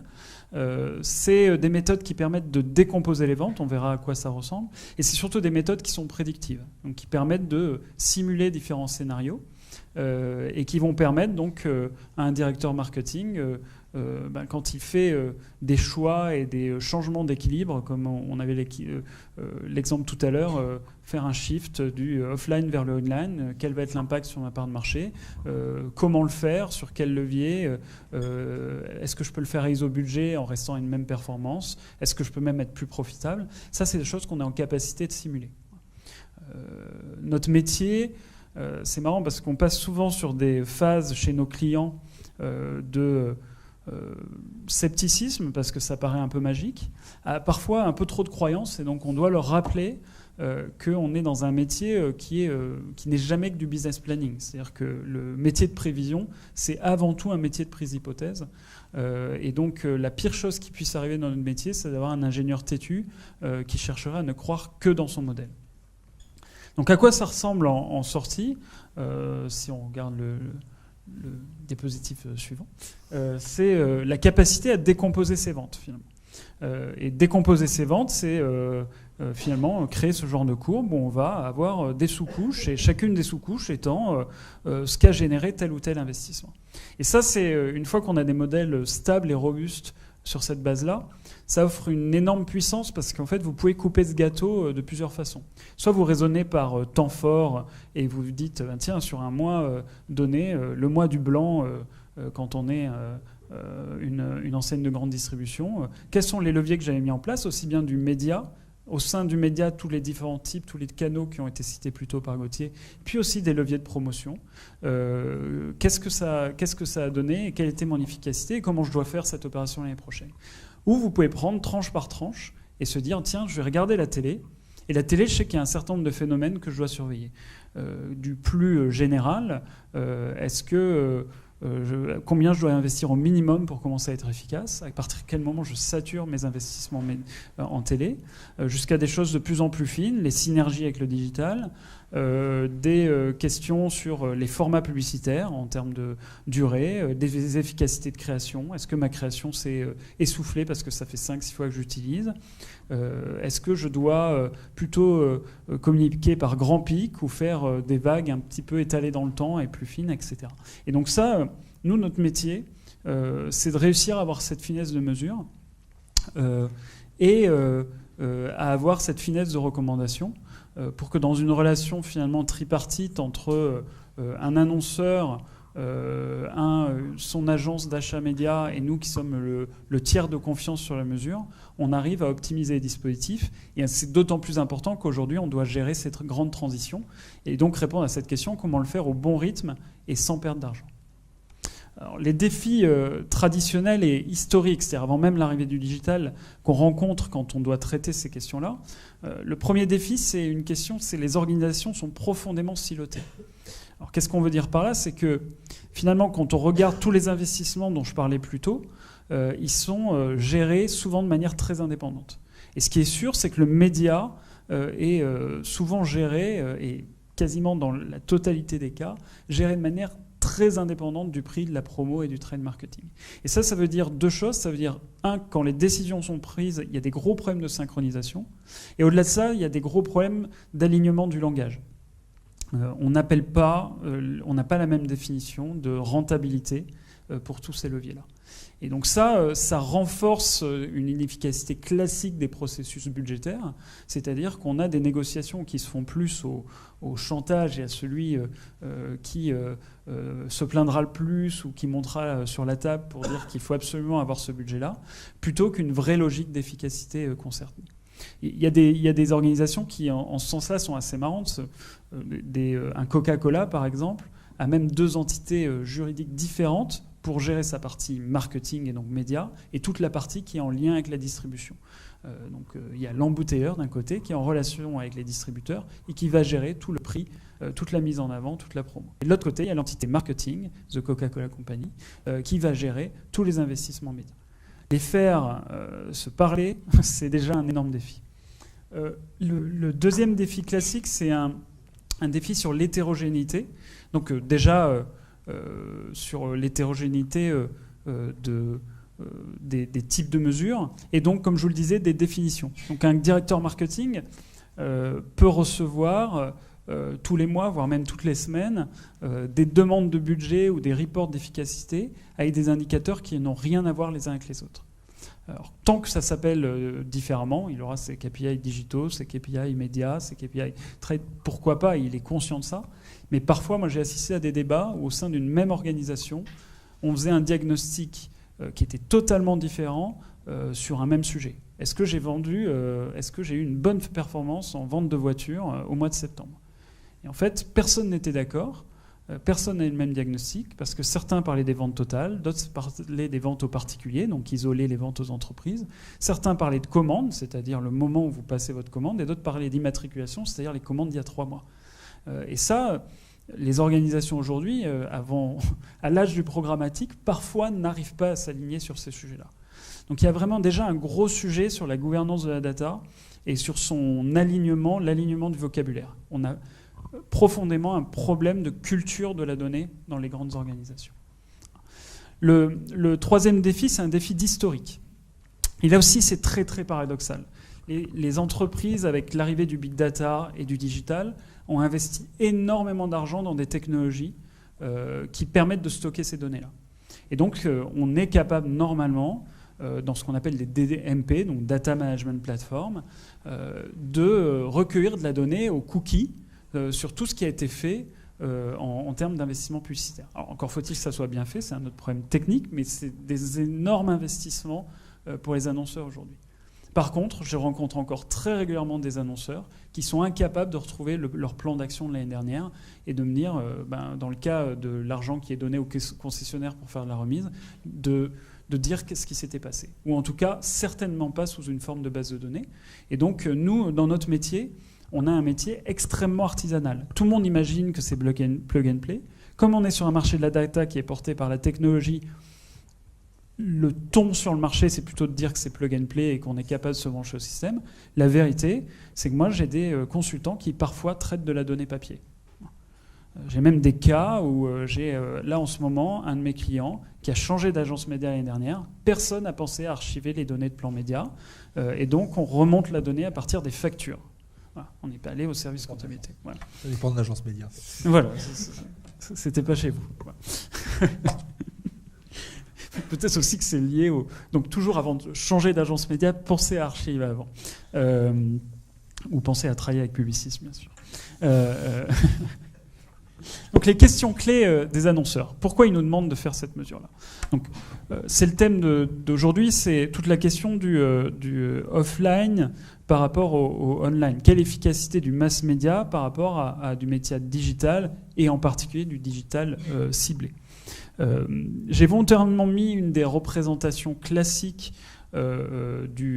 en marketing de ce qu'on appelle le purchase funnel, c'est-à-dire ce qui conduit le consommateur d'une connaissance de la marque, donc de la notoriété jusqu'à un acte d'achat. Parce qu'en fait, un des défis de la mesure quand on veut mesurer digital et offline, c'est d'être capable de voir les effets indirects. Parce que la chance quand vous êtes un Google, c'est que le search, c'est un levier qui arrive en tout bout de chaîne. Donc en gros, c'est un peu comme si vous aviez le péage au dernier moment de l'achat. Et donc être capable, nous, dans la mesure, de comprendre quelle est la partie de ces clics payants sur Google qui ont été en fait générés par du mass media qui, lui, travaillait beaucoup plus à long terme, c'est absolument indispensable. Alors c'est marrant parce que l'efficacité de Google est tellement bonne, ou en tout cas était tellement énorme que Google agit fortement pour consolider et pour pousser ce type de mesures et être capable de dire, en fait, sur 100 clics payants, quand je communique sur la catégorie de mon produit de manière générique, j'en ai que 70 qui étaient réellement de l'additionnel. 30% c'était de la cannibalisation de quelque chose qui aurait vraiment lieu. On connaît tous, ou on est tous, les premiers à taper le nom de marque dans Google plutôt que de le marquer dans la barre directement l'URL. Et pour peu qu'on clique sur le premier lien, c'est un lien qui sera payé par l'annonceur. Et quand on parle de mots-clés de marque, on parle de quand même 70% de cannibalisation. Donc en fait, seulement 30% des clics sur des mots-clés de marque sont du réel additionnel. Et donc, pour vous dire à quel point l'efficacité est forte, Google publie ces chiffres. Parce que pour eux, ils jugent qu'ils ont plus à gagner à montrer que leurs chiffres ne sont pas si incroyables et que donc on peut leur faire confiance sur la mesure d'efficacité plutôt qu'à masquer ça. Le deuxième défi, c'est d'être capable de mesurer sur une même échelle le média et le trade marketing ou tous les dispositifs de commercialisation. Notamment parce que, alors là-dessus, je pourrais parler d'énormément de choses, mais il y a des modèles qui sont assez intéressants parce qu'ils sont complètement mixtes. Dans les secteurs de la banque, de l'assurance, du voyage, vous avez ce qu'on appelle donc là ce sera agrégateur, donc c'est des comparateurs de prix. Et ça c'est très marrant parce que le comparateur de prix, c'est avant tout, finalement ça joue un peu le rôle du tour opérateur à l'époque, ça vous fait la comparaison et puis ça prend une commission sur l'achat, soit de la nuit d'hôtel si on parle d'un booking, soit pour un kayak, ça peut être, ou un Google Flights, ça peut être sur l'achat du voyage. Et en fait ce qui est très marrant, c'est que ça représente d'énormes budgets qui, en toute sincérité aujourd'hui, sont très très comparables à du média. C'est du search spécialisé sur une verticale et qui sont gérés en tant que tels, mais avec des mécaniques de prix qui sont très différentes. Et il y a énormément d'acteurs qui ont fait des grosses erreurs sur ces leviers-là parce qu'ils les ont utilisés sans avoir encore appris à gérer des leviers qui n'étaient pas des leviers de masse. Si vous utilisez Booking comme un levier de masse, vous perdez énormément d'argent parce qu'en fait, ce qu'il faut savoir faire avec Booking, c'est gérer quand est-ce que vous rendez des chambres disponibles ou pas. Sinon, en fait, ce que vous faites, Booking devient un outil, un nouvel intermédiaire qui est la solution de facilité pour le consommateur pour faire ses recherches. Et du coup, vous venez, encore une fois, payer une commission sur peut-être une vente que vous auriez faite. Donc il faut savoir jongler avec ces leviers-là. Le troisième grand type de question, c'est les effets court terme par rapport aux effets long terme. Parce que, en fait, comme je le disais tout à l'heure sur le search, la chance du digital en plus, c'est d'être sur des processus de décision beaucoup plus courts ou d'être beaucoup plus tard dans le processus de décision.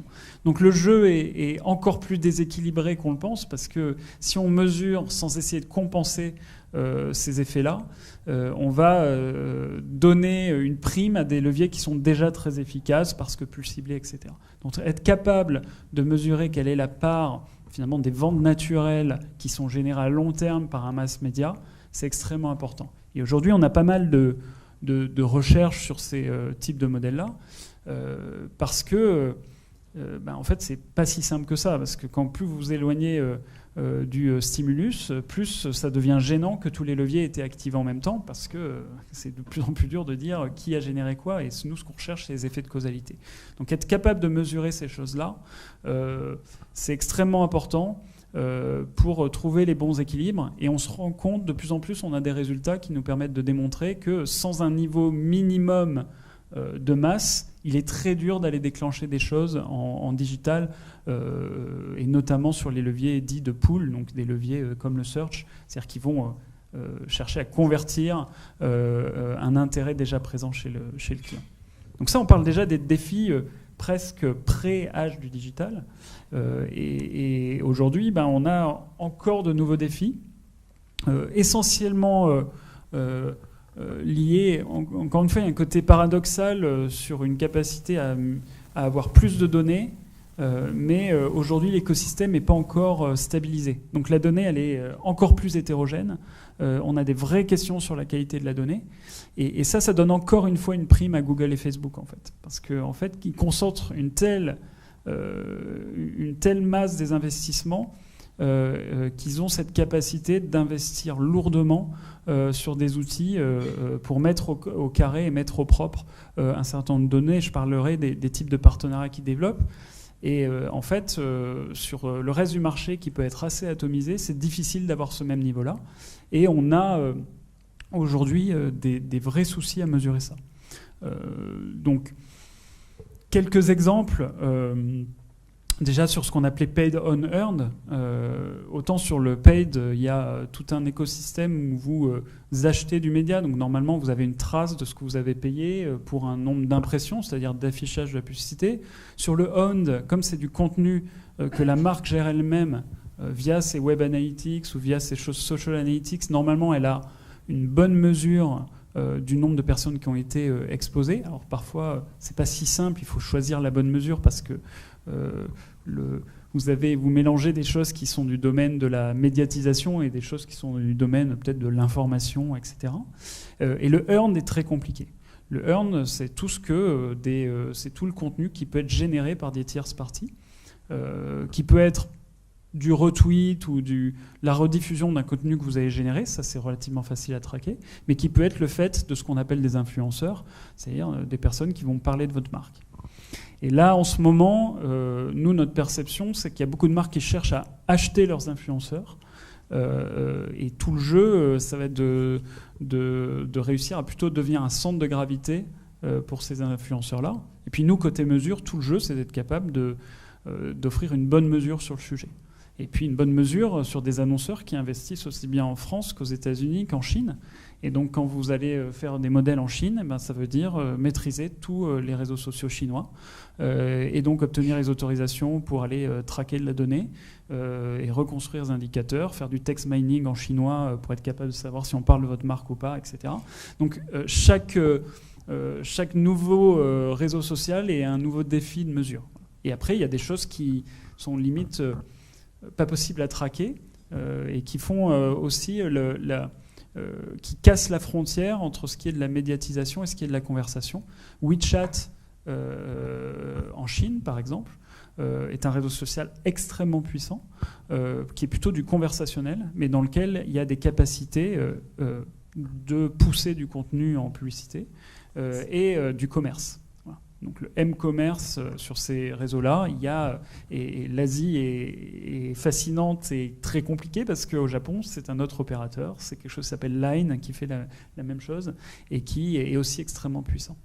Donc ça, c'est notre défi, c'est aujourd'hui, il y a plus de données, mais reconstruire ne serait-ce que les indicateurs sources pour suivre ce qui se passe, peut être un vrai défi. Un autre défi, c'est ce que pas mal d'annonceurs ont appelé la fraude digitale, et c'est un peu le sujet P&G. C'est un peu abusif d'appeler ça la fraude digitale parce que ça recouvre beaucoup de sujets. Il y a effectivement des sujets de fraude digitale. Alors pour le coup, en Chine, on a certains clients pour qui on se rend compte qu'il y a une partie de l'investissement qui disparaît purement et simplement en route. Mais dans la plupart des cas, c'est plutôt des problèmes, de législation. Et donc la loi Sapin-Macron va avoir ce rôle-là, c'est de quelle est la commission, qu'est-ce qu'on accepte sur le prix de l'espace digital, parce qu'aujourd'hui, comme il y a un flou juridique, tout passe en frais technologiques, et donc vous avez une énorme différence en ce que touche l'éditeur et ce que paye l'annonceur. Et puis après, vous avez des problèmes d'exécution. Est-ce que ma publicité est vraiment vue ou pas? Et donc là, encore une fois, ça vous demande de développer des métriques qui vont être pour nous les données d'entrée. Pour nous, le modeling change assez peu, mais la capacité à avoir des données d'entrée propres, on passe d'un monde où, pour avoir des données propres, il fallait être capable de retranscrire des fax en base de données.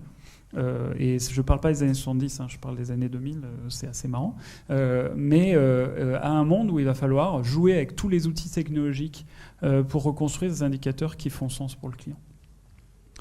Alors du coup, j'ai peut-être pris un peu d'avance sur les slides. Tu peux peut-être avancer, Olivier. Voilà, donc voilà, dans la fraude, on parle notamment de brain safety, c'est-à-dire la capacité à diffuser. Vu que vous achetez en programmatique, quand vous achetez de la télé, vous le faites à un moment où sont publiés ce qu'on appelle les flashs, c'est-à-dire les moments où on choisit son contexte parce que la chaîne de télé vous donne le programme. C'est le moment où il y a le dernier changement important sur les prix de l'espace. Donc c'est le moment où vous confirmez vos achats parce que vous avez une prévision de l'audience et vous savez que vous serez passé en telle position sur un écran qui est au milieu de telle émission. Quand vous achetez en programmatique, c'est beaucoup plus dur d'avoir cette contextualisation-là. Et c'est extrêmement dur, même si vous achetez du contenu sur Le Monde, si vous êtes sur un article qui ne s'accorde pas bien ou qui va faire finalement le mauvais jeu de mots avec votre marque, vous n'êtes pas super.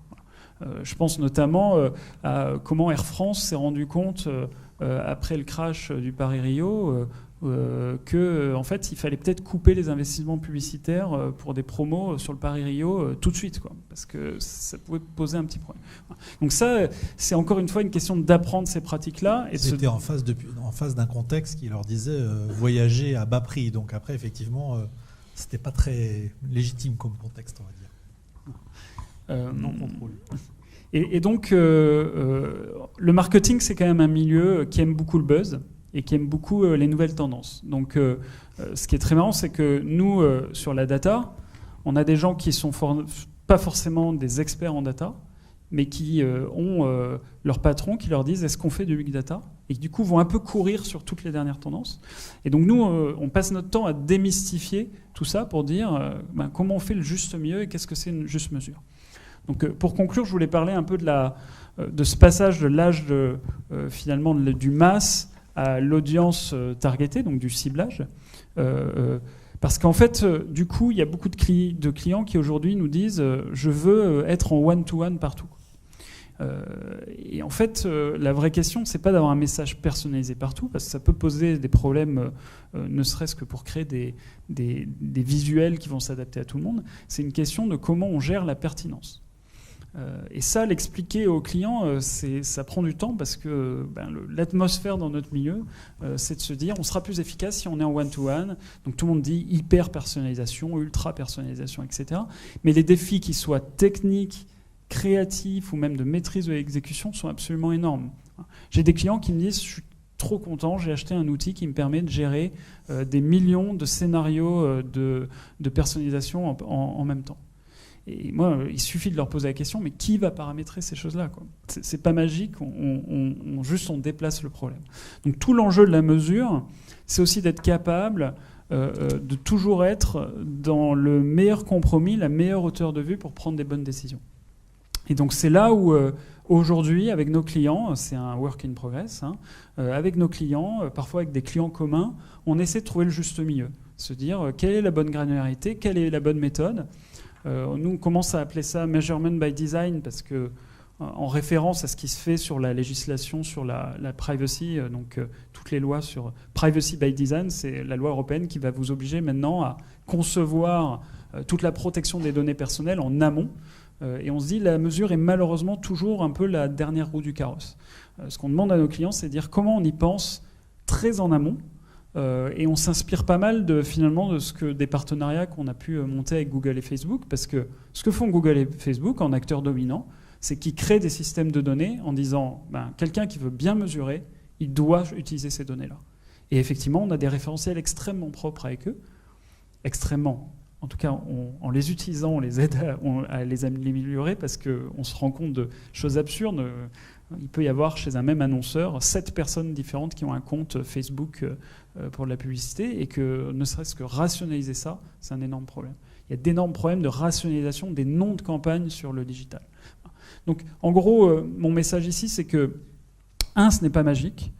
2, il y a encore beaucoup de travail pour transformer les cultures des grands annonceurs, et voire même chez les pure players digitaux, il y a ces problèmes-là, et pour comprendre comment on bâtit une mesure, et que c'est une question qui mérite qu'on s'en occupe très très en amont dans les processus d'achat média. Et on a vu, nous, récemment, sur des clients en commun, ou des prospects en commun, que de plus en plus, l'un comme l'autre, dans des appels d'offres, sur des gros appels d'offres, on nous demandait comment vous êtes capable de vous insérer chez nous avec l'écosystème média, comment vous allez travailler ensemble, comment vous pouvez avoir une bonne proximité avec eux tout en restant le tiers de confiance qui va les challenger. Et puis de l'autre côté, on a pu participer, nous, à des finales d'appels d'offres d'agences médias où notre client nous demandait de passer avec les 2 finalistes pour expliquer comment on allait travailler ensemble. Et ça, c'est un peu de pression de la part des annonceurs, mais je pense que ça va dans le bon sens de se poser ces questions-là en même temps et de faire un design de dispositif qui permettra de réellement piloter tout l'écosystème média grâce à une bonne mesure et donc d'éviter de juste courir après le buzz. Voilà. Dernier point, je crois, sur le slide, sur un peu l'ouverture, c'est de se dire que du coup, celui qui a encore après, celui-là je l'ai couvert, je suis passé un peu en courant, et encore le après. Pour conclure, c'est la maîtrise de la donnée, finalement, vous donne la maîtrise de la valeur, quelque part. Donc ça, on l'a vu sur la maîtrise de la donnée client, notamment, donne à Booking un énorme pouvoir par rapport à des grands hôteliers. Mais dans notre métier, celui qui maîtrise au mieux la donnée aura un avantage concurrentiel. Et c'est là où la question sur Google et Facebook se pose. C'est-à-dire que, comme ils ont les moyens de mettre à disposition de la donnée très propre, probablement que ce seront les plus rapides à être compliant avec des critères et des lignes directrices pour être plus propre sur la mesure, éviter ce qu'on appellerait fraude digitale, etc. Mais du coup, ils vont capter encore plus de marché et se retrouver dans une position dominante qui certainement ne sera pas la meilleure chose pour optimiser le prix payé par les annonceurs. Donc il y a un vrai sujet sur comment l'écosystème se fédère, et comme tu le disais notamment avec cette question de seconde partie data, c'est comment même les entreprises trouvent des alliés qui ne sont pas des concurrents pour eux, qui sont dans des univers un peu parallèles, et avec qui ils vont pouvoir partager de la donnée, pour avoir de la donnée qualitative sans dépendre à 85% d'un Google et d'un Facebook. Merci beaucoup à vous deux pour cette vaste introduction. On va passer maintenant à une phase de questions. Peut-être, pour commencer, je vais vous en poser une. Qui tient à la transformation de l'approche dès lors qu'on ne mesure plus l'audience qui capte le message qu'on adresse, mais l'ensemble du système qui médiatise et qui vend. Quand on a comme un constructeur automobile comme Renault que tu citais tout à l'heure, un réseau de distribution intégré dans lequel on contrôle les concessionnaires et on fixe soi-même la politique commerciale, c'est déjà compliqué d'arriver à collecter les données et à construire les courbes en couches que tu as montrées tout à l'heure. Quand on ne contrôle pas la distribution ou qu'il y a une étape de la distribution qu'on ne contrôle pas, est-ce que, ça c'est la microéconomie qu'il démontre ou qu'il suppose très, très souvent, est-ce qu'il n'y a pas naturellement une tendance du distributeur ou du maillon complémentaire à vouloir siphonner tous les efforts que tu peux faire? On voit dans l'exemple que tu donnais tout à l'heure de Google, qui est en fin de parcours client, au moment d'aller chercher vraiment le produit est assez proche de l'achat, Google bénéficie en réalité de tous les investissements publicitaires qui ont été faits en amont pour vendre ses mots-clés et son adressage final. Si en plus on ne maîtrise pas la distribution et qu'on tombe chez Carrefour, on va tomber sur les cartes fidélité Carrefour, la gestion des tickets de caisse par Carrefour et l'organisation de la concurrence entre marques distributeurs à l'intérieur de Carrefour. Donc comment on s'y retrouve dans ce cas-là? Alors déjà, les réseaux de concessionnaires ou son réseau de distribution, pour nous, c'est du owned aussi. Donc c'est effectivement, ça donne un rayonnement assez énorme. On a... En grande distribution, ce qui est très dur, c'est d'être sûr que le dispositif, notamment promotionnel, va être réellement appliqué et d'être capable de bien le suivre. Donc, je ne vais pas mentir, c'est un peu, en termes de mesure de ce qui se passe, avant même de la mesure d'efficacité, c'est souvent un peu le parent pauvre, parce que c'est très dur de voir ce qui a été réellement appliqué ou pas, dès lors qu'on sort des grandes promos nationales. Et une des questions un peu casse-tête, c'est quelle est la bonne séquence média, promo, pour être sûr que le distributeur va jouer le jeu.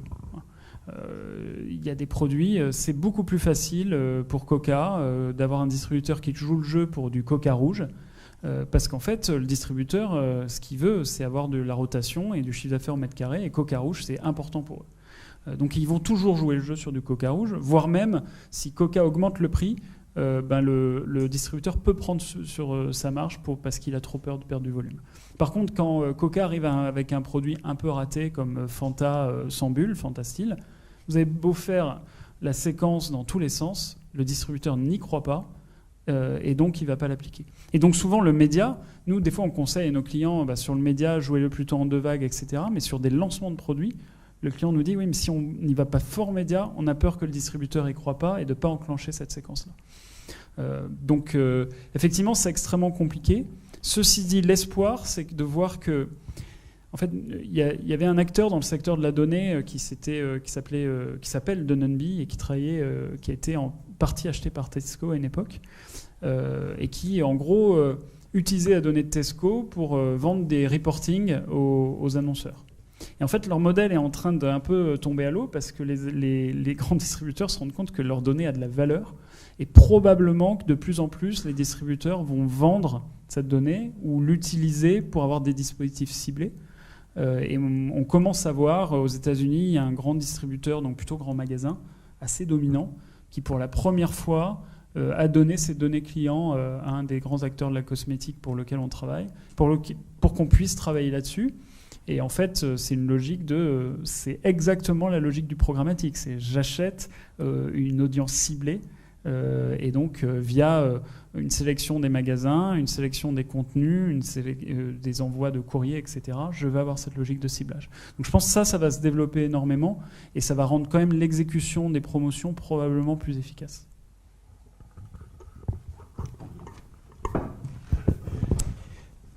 Moi, j'ai une question sur les alliances autour de la donnée qui se mettent en place en France et en Europe, parce qu'il n'y a pas qu'en France que ça existe.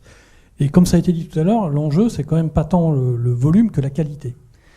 Et ça a été aussi bien souligné dans vos interventions l'un et l'autre sur les investissements que Google et Facebook ont mis en place pour produire ces données de qualité. Et il y a encore pas mal de choses à dire sur certains aspects. Et donc, comment est-ce que vous voyez ces alliances? De quels moyens vont-elles réellement disposer pour investir? Est-ce qu'elles vont avoir des moyens suffisants au-delà de l'agrégation de la donnée qui vont permettre à ces inventaires de données d'avoir une vraie valeur pour des agences comme vous et pour vos campagnes. C'est la question de fond de l'année prochaine. En fait, il y a eu un test il y a maintenant plus d'un an et demi fait en Allemagne où les éditeurs de presse se sont mis ensemble, donc les 3 très grandes familles au sens la famille Springer, la famille Bauer et la famille c'est pas Bertelsmann, non c'est pas Bertelsmann, c'est l'autre, se sont mis ensemble pour construire quelque chose ensemble. Ça s'appelait Emmerich et en fait au bout d'un an et demi ça n'a pas fonctionné. Pourquoi ça n'a pas fonctionné alors qu'il y avait une data de qualité, il y avait une data importante, c'était vraiment 3 gros éditeurs. Ça n'a pas fonctionné parce que tout simplement derrière, et c'était ce que disait Jean-Baptiste tout à l'heure, il faut que les annonceurs et les agences médias y croient et plus qu'ils croient, se motivent clairement, pour rester poli, à y aller. Et en fait, au final, ils n'ont pas réussi à embarquer un marché. La réalité de la France va être... Est-ce que les initiatives, qu'elles soient Gravity ou les initiatives qui sont prises au sein de Médiamétrie, qui aujourd'hui mesurent l'ensemble des médias en France, à peu près l'ensemble, pas encore l'affichage, vont être capables de créer vraiment une alternative viable, fiable, contrôlée et estampillée avec les contrôles CESP et Médiamétrie pour donner une puissance de qualité aux agences médias, aux annonceurs. Le vrai enjeu pour que ça fonctionne, c'est qu'il y ait un flux financier qui soit moins orienté, comme je le disais, 85% de la croissance publicitaire en France est partie cette année sur Google et Facebook, et que réellement on donne une chance aux alliances françaises. Pour l'instant, ce qui est très compliqué, c'est que la meilleure donnée est chez Google et Facebook. Elle est la meilleure parce qu'elle est une donnée qui est importante et qui est utilisable. Elle n'est pas de qualité totalement parce qu'elle n'est pas mesurée en France, et donc elle est déclarée, mais elle est utilisable, et donc clairement lorsque l'on dit qu'on veut un pool de 100 millions de personnes, je sais le reconstituer. Ce qui est l'enjeu d'avoir des alliances françaises ou européennes, pour l'instant malheureusement on est encore très français, mais je suis sûr qu'on va devenir très vite européen, c'est de pouvoir se dire cette audience, elle va nous répondre aux enjeux de brand safety, aux enjeux de viewability, de transparence, parce que c'est un vrai enjeu de transparence. Et donc là, on aura une puissance encore plus forte. Et puis après, il y aura une responsabilité, je pense en tout cas ce que je prône, il y aura une responsabilité d'acteurs économiques qu'on est tous, aussi bien les acteurs d'agences médias que les annonceurs, c'est-à-dire de se dire, est-ce que l'on veut protéger nos écosystèmes français et européens, ou est-ce qu'on veut à un moment, malheureusement, contribuer, je dirais, à la disparition de médias et donc derrière d'un écosystème économique. Dans mon autre métier, je préside l'association de la presse en France et je dis toujours, si on n'a plus de presse, il faut se rendre compte que, il n'y aura plus de contenu, mais il n'y aura plus de mots. Ça semble assez basique. Les Français sont tous persuadés que les mots, ça fait partie d'un patrimoine et que non, les mots, ça existe. Mais non, en fait, à un moment, si on n'a plus de titres de presse, il y a 6000 titres de titres en presse en France, il y en a 400 qui disparaissent chaque année, et petit à petit, il y a un patrimoine de grammaire, de vocabulaire qui disparaîtra parce qu'on sera tous éduqués avec des vidéos. Nos enfants sont déjà malheureusement avec... je suis sûr que vous avez tous vu un enfant de 2 ans devant une télé qui fait ça parce qu'il est persuadé qu'une télé, on peut la slasher. On a besoin absolument de continuer à protéger une valeur parce qu'elle nous éduque, parce qu'elle fait partie d'un patrimoine français. Mais maintenant, ce patrimoine, il faut investir dedans. Donc je pense qu'il y a un réveil, pour répondre à votre question, il y a un réveil actuellement des annonceurs, il y a un réveil des agences médias. Maintenant, la mission première des annonceurs, ce n'est pas de protéger un écosystème français. C'est-à-dire que ce n'est pas d'investir pour protéger l'écosystème français. La mission d'un annonceur, c'est d'investir pour que son business économique fonctionne. Donc il faut que la massification que les éditeurs sont en train de créer, elle réponde à cette logique industrielle de l'annonceur. Si on pense aujourd'hui que les annonceurs ou les agences médias vont juste avoir un drapeau en disant on est fiers d'être français et on va investir, ça marche 2 semaines, ça ne marche pas plus. Ça. On est tous tenus avec des bas de ligne. Donc il faut que cette donnée, elle soit assez forte pour participer à l'efficacité à un moment contrôlé par notamment Equimetrix. Oui, mais justement, les éditeurs, ils ont des situations financières où je ne sais pas ce qu'ils peuvent investir aujourd'hui concrètement. Seul non, pas assez. Alors il y a des volontés, c'est déjà énorme ce qu'ils sont en train de créer. En fait, la première chose que les éditeurs doivent mettre en place, c'est de mettre de côté leur ego. C'est ce qui est le plus dur. Mais en fait, votre ego, vous ne le mettez jamais de côté tant que l'argent rentre. Croyez-moi, vous êtes prêt à tout quand à un moment l'argent ne rentre plus. C'est-à-dire quand vous tenez à bout de bras votre entreprise et que chaque jour, vous voyez un chiffre qui est à moins 10, j'ai l'opportunité de voir tous les éditeurs chaque mois. À un moment, ils sont dans des questions de survie. Et même à un moment, ils sont dans des questions d'un devoir. Et ils se disent, enfin, c'est plus de la passion qu'une raison industrielle. Donc, je pense que maintenant qu'on est vraiment au bout de 4 années à moins 10, moins 12, l'ego, il commence vraiment à être de côté. Il y a la logique d'être tous ensemble. Ils ne peuvent pas financièrement investir, enfin pas assez. Donc, s'ils sont tous ensemble, et vu que tous les médias aujourd'hui sont contrôlés par un même institut, Médiamétrie en l'occurrence, et que Médiamétrie est recontrôlée par un organisme tiers de CESP, je pense que si on arrive à mettre assez de data ensemble, mais il faut vraiment être puissant, c'est-à-dire qu'il faut représenter plus de 25 millions ou 30 millions d'utilisateurs, là, ça deviendra crédible. Après, il reste une question de souplesse de commercialisation de cette data, parce que Facebook et Google sont hyper souples, de capacité de réactivité et d'agilité de l'utilisation de cette data, parce que c'est la force de Google, c'est la capacité de changer ses modèles ou de Facebook changer ses modèles instantanément. Et puis à un moment, la capacité de montrer qu'elle est de meilleure qualité. Tout va être dans la qualité, et donc dans la qualité de ciblage, de contexte, etc. La chance sera de pouvoir être en France et donc de pouvoir prendre des décisions françaises, alors qu'aujourd'hui, si je demande un changement de contexte parce qu'on a un problème, je dis n'importe quoi, ethnique sur Facebook, la seule personne qui peut me changer la diffusion, je suis obligé d'écrire à Palo Alto. Je n'ai pas de bureau en France ou pas de bureau à Dublin ou à Londres. Si je veux un changement opérant d'une data à Facebook, je suis obligé directement de passer à San Francisco. Donc voilà, mais l'enjeu est de taille et de dire qu'on va y réussir, j'en sais rien. Par contre, c'est nécessaire pour une survie européenne. Je ne parle même pas de française. C'est nécessaire. Est-ce qu'on y arrivera? J'en sais rien. Moi, j'ai plein de questions.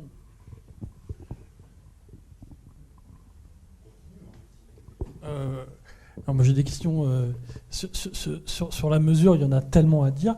Mais on a un peu abordé la fraude. Les étudiants qui sont là connaissent bien les sujets de fraude parce qu'on les travaille en cours assez finement. La fraude, elle est quand même massive. C'est 30 à 40% du trafic quand même. Et donc, comment une agence média, elle essaye aujourd'hui de contrôler ça dans ses campagnes? Elle prend un aspirine tous les matins. C'est compliqué. C'est très compliqué. Je suis aussi membre du conseil à Médiamétrie. C'est notre quotidien. Je dirais que l'agence, il ne faut pas qu'elle soit... Pour être très clair, l'agence ne doit pas être coupable de tout. C'est-à-dire que l'agence, à un moment, est réceptacle de tous les problèmes qu'il y a sur le marché. Et comme l'annonceur paye l'agence, l'annonceur considérant qu'en payant l'agence est responsable et coupable. L'agence, son rôle, à un moment, c'est de remettre l'église au milieu du village et de faire attention à ce que, nous soyons transparents et clairs sur ce que disait Jean-Baptiste, c'est-à-dire lorsque l'on nous donne 100 €, combien revient à l'éditeur, combien va en plateforme, et évidemment de faire que la diminution des frais techniques soit importante, qu'elle soit justifiée, qu'on sache exactement qu'est-ce qui passe en travail salarial, en temps humain, qu'est-ce qui va en plateforme technologique, et ce qui revient à l'annonce, ce qui revient à l'éditeur. Si sur 100 €, vous avez 12 € qui revient à l'éditeur, il y a un problème. Et c'est ce qui se passe aujourd'hui. Il faut être assez clair. Ce n'est pas encore très clair. Ce n'est pas encore limpide, on va dire, pour tout le monde. Donc ça, c'est un vrai gros travail. Maintenant, il y a un deuxième travail qui est... et là qui n'est plus de ma responsabilité, qui est pas de ma responsabilité unique, qui est de la fraude générale de marché, c'est-à-dire à un moment comment est attribué l'argent, sur quel ciblage, sur quel contexte, etc. Et là, il y a énormément d'initiatives qui sont mises en France. La France est bien réveillée sur ces 6 dernières années. Vous avez une initiative qui est faite par le SRI qui vient d'être lancée il y a 2 jours, enfin officiellement lancée il y a 2 jours sur AdTrust, sur réellement la lisibilité et l'engagement des sites à passer un label pour dire que tous les sites ont vraiment un chemin digital vérifié, optimisé, etc. Et donc vous allez avoir beaucoup d'acteurs médias qui ne vont pas avoir ce label. Donc ça voudrait dire qu'ils ne sont pas transparents complètement non plus sur leur utilisation. Je pense que les agences médias aujourd'hui sont mis au pied du mur de devoir être beaucoup plus transparents et clairs. C'est un vrai enjeu de notre part. Et on n'est peut-être pas tous au même niveau de l'escalier devant le mur. Donc là, on a un vrai enjeu. Et puis, il y a un système quand même de l'annonceur, à mon sens, qui, c'est un petit pic sur les annonceurs, qui devrait à un moment arrêter uniquement de parler et de râler, et plutôt, et je pense que c'est vraiment fait maintenant depuis 1 an et demi, 2 ans, qui devrait en fait se mettre à comprendre ce métier. Parce que tout le métier de la transparence, il n'est né que d'une seule chose, c'est du côté de mal payer et de mal rémunérer, on va dire, l'ensemble des acteurs. Et plus vous rémunérez mal un acteur, plus cet acteur, il cherche un moment, c'est comme, on va dire, une souris, il cherche un autre trou. Et voilà. Et c'est ça qui a créé le métier. Donc, le métier de la transparence, il fonctionnera si à un moment on se fait tous confiance, si on va tous dans une même ligne, mais si on reconnaît tous que pour y arriver, il faut réinjecter de la collaboration et de la valeur. C'est-à-dire que les annonceurs vont devoir se dire, plutôt que le choix de Facebook et Google, on fait confiance et on va tester. Les agences médias vont dire, OK, on va tester, mais on doit être payé pour tester. Et que si on va dans les plateformes Gravity ou d'autres, ça ne sera pas pour redétruire la valeur digitale, mais pour se dire à ce moment-là, on leur donne de l'argent pour qu'ils réussissent. Parce que si c'est pour l'acheter encore à moins 50%, donc elle ne sera pas bonne. Donc les agences médias à 50% vont essayer de trouver un autre biais pour faire de l'argent. Et donc les annonceurs, au final, n'auront pas un bon ROI. Donc le cercle, il est vicieux et pour l'instant, il n'est pas vertueux. Si je suis cash. Et il faut probablement... alors je prêche un peu pour ma paroisse, mais il faut probablement un tiers de confiance. C'est-à-dire que demander à l'agence de faire le travail, d'être jugé parti sur la qualité de son achat et sur la fraude, ce qu'il faut créer, ce que on cherche à faire avec les annonces aujourd'hui, c'est quel est le jeu de règles qui sont ces règles de compliance qu'on va demander aux agences et qui elles-mêmes vont aussi, ça se répercuter sur toute la chaîne. Il faut bien avoir en tête que c'est un écosystème qui bouge tellement que de toute façon, c'est aujourd'hui un peu compliqué parce qu'il n'y a pas, dans les briques un peu sur le programmatique, tout le monde ne coupe pas au même endroit, donc ça crée des choses qui sont assez dures à comparer. Et avoir ces systèmes de contrôle, c'est extrêmement important. Et en tout cas, c'est trop important pour le laisser un peu dans la nature, et les marques doivent se le réapproprier de la même façon que nous, on pousse beaucoup les marques de grande conso à se réapproprier la donnée de panel, parce qu'aujourd'hui, c'est une donnée qui est leur vente. Ils sont complètement dépendants de relations commerciales où ils sont sous pression des panélistes, parce qu'il y en a 3 dans le monde. Et eux, se réapproprier ça, c'est une façon de se réapproprier la lecture de leur performance. Et aujourd'hui, ils pensent a posteriori à quel impact ça a sur toute leur chaîne de mesure de la performance, de ne pas vraiment avoir négocié leur contrat sur la capacité à utiliser cette donnée-là. Donc de plus en plus, nous, par exemple, on voit des grands annonceurs qui doivent payer 2 fois la donnée s'ils la font utiliser une tierce partie. Et c'est très très cher comme donnée. Voilà. Donc en gros, il faut mettre des règles du jeu dans l'entrée de relations commerciales, que ce soit sur le média, sur tout l'achat de données, qui garantissent la capacité à auditer ces systèmes-là, et ensuite, soit avec des tierces parties, soit en internalisant ces practices-là, avoir des modes de contrôle. Et sur la fraude digitale, ça revient à prendre la donnée la plus granulaire et puis à comparer toutes les sources pour voir où est-ce qu'on a des décalages, et puis pointer du doigt. Et là, par contre, c'est la responsabilité de l'agence média de collaborer pour essayer d'expliquer, d'investiguer, de dire à tel endroit, il y a tel problème et donc on va le corriger. Mais compte tenu de la diversité des sources digitales, c'est possible de faire des audits de champ, parce que l'avantage du tiers de confiance dans la mesure d'audience, c'est qu'il y avait un nombre limité de médias et d'audiences ciblées. On savait mesurer les lectorats de presse, les audiences de télévision, les audiences de radio, même si c'était du déclaratif pas très fiable et éventuellement biaisé par tel ou tel type de pratique. Dès qu'on est sur du digital, c'est beaucoup plus compliqué. Sur la mesure, après, pour répondre d'abord sur la mesure média, c'est clairement quelque chose que tous les éditeurs ont compris. C'est-à-dire que le marché français est créé avec un système qui s'appelle médiamétrie, qui en fait regarde la mesure d'audience de la télévision, de la radio et pas mal de digital. Il y avait la presse qui était mesurée dans une mesure à part, qui était une mesure au sein de quelque chose qui s'appelle la CPM, et vous avez l'affichage qui est géré chez Affimétrie, et après il y a, il faut être clair, les Américains qui ont leur propre mesure américaine.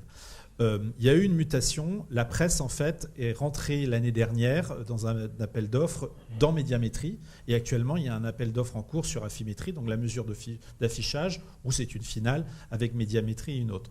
L'objectif, clairement, qu'on a au sein de Médiamétrie est d'essayer de mettre tous les grands acteurs référents français dans un seul d'unifier et de valoriser cette mesure d'audience et qu'elle soit contrôlée par le CESP. Et que l'ensemble des acteurs digitaux et des sites digitaux soient au maximum par cette mesure médiamétrique qui est reconnue du marché comme étant fiable, unifiée et viable. Après, on aura toujours un Google et un Facebook. Après, voilà, c'est notre responsabilité à chacun de savoir à un moment si on y croit, si on n'y croit pas. Moi, je dis, elle est utile, mais il y a un gros mais. Et donc, il faut savoir à un moment, suivant les résultats, regarder le gros mais. Mais je le répète, ce qui est important dans la mesure d'audience et autres, c'est le résultat qu'elle donne au résultat annonceur, c'est-à-dire à la contribution des ventes ou contribution d'engagement, etc. Il faut faire attention au degré d'efficacité, de fiabilité, de qualité, de brand safety, etc. Mais la réalité d'un annonceur qui investit donc 12 milliards en France, c'est d'avoir des résultats sur ses ventes. Après, si seuls Google et Facebook sont capables de nous montrer des résultats sur les ventes, c'est pas vrai aujourd'hui, hein, encore heureux, et ben ça nous montrera que voilà, la France n'a pas réussi. Mais la mesure d'audience, de plus en plus, elle est unifiée, de plus en plus, elle est regardée. Les sites, toutes les initiatives SRI, Le Geste, etc. vont dans ce sens-là. On n'est pas encore à une mesure à 100% de tous les médias français sous une même maison, mais je dirais que sous 6 mois, on a beaucoup d'espoir. Et techniquement, sur le digital, ce qui est très dur, c'est de reconstituer la chaîne de prix qui prend une commission, parce qu'on voit toujours le dernier maillon. Donc ça, pour le coup, c'est très compliqué de voir où est la déperdition de valeur. Par contre, ça se fait très bien de comparer les flux et de voir en fait entre ce qui sort et ce qui, en gros, en étant soit pub-centrique, soit site-centrique, on arrive à reconstituer parce qu'on a à chaque fois plusieurs sources comparables. Et ce qu'on cherche, c'est les gros décalages. Donc, pour le niveau de fraude qu'on a aujourd'hui, déjà, on fait beaucoup de choses avec ça. Mais c'est on change de dimension parce que c'est sur de la donnée extrêmement granulaire et assez brute. La donnée de log, c'est pas très simple à retraiter. Je me demandais, qu'est-ce que vous attendez des autorités publiques dans le futur et aussi en termes de formation? J'imagine que la formation des travailleurs dans le secteur va beaucoup évoluer. Je vais dire personnellement pour le métier. Sur les autorités publiques, je dirais, si je devais résumer en une chose, c'est que tout le monde soit soumis aux mêmes lois. Je pense que ce soit français ou européen. La logique, c'est qu'à un moment, on devrait tous travailler de la même façon. Il y a énormément de lois en France. On a un pays qui est extrêmement régulé et je pense qu'il est régulé correctement pour la défense du consommateur, qui est régulé justement.